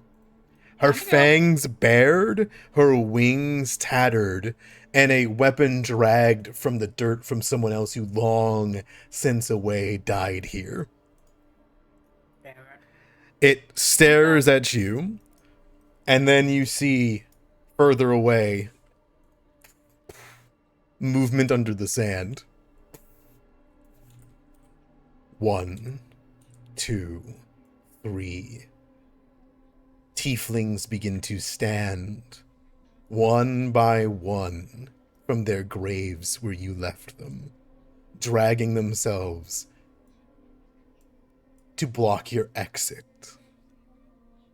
Pull up Before my we mace. roll into initiative, we'll come back next week Damn. as a Damn it. swarm of your most recently dead victims Ah, shit. come back, breaching the ground wherever they can. Man. Hey, let's go. Angelique, cigar still in mouth, just damn it, casually pulling the pistol out. Damn it. I didn't want to do this. Awesome. I'm super excited for us to continue. You guys did great. How are we feeling after today's session? Yay! Excellent. I got a Great. new lizard. That's all that matters. That's all that matters. Nothing else. It's all that matters, everybody. You got some amber, which is really nice. Really quick on the recall knowledge that you two did before we do anything else, because I just wanted, we were at the at session time and whatnot. Cora and Rahima, sorry, I don't mean to do this without any ambience and whatnot. I'm kind of just doing this right Yeah, now. fine.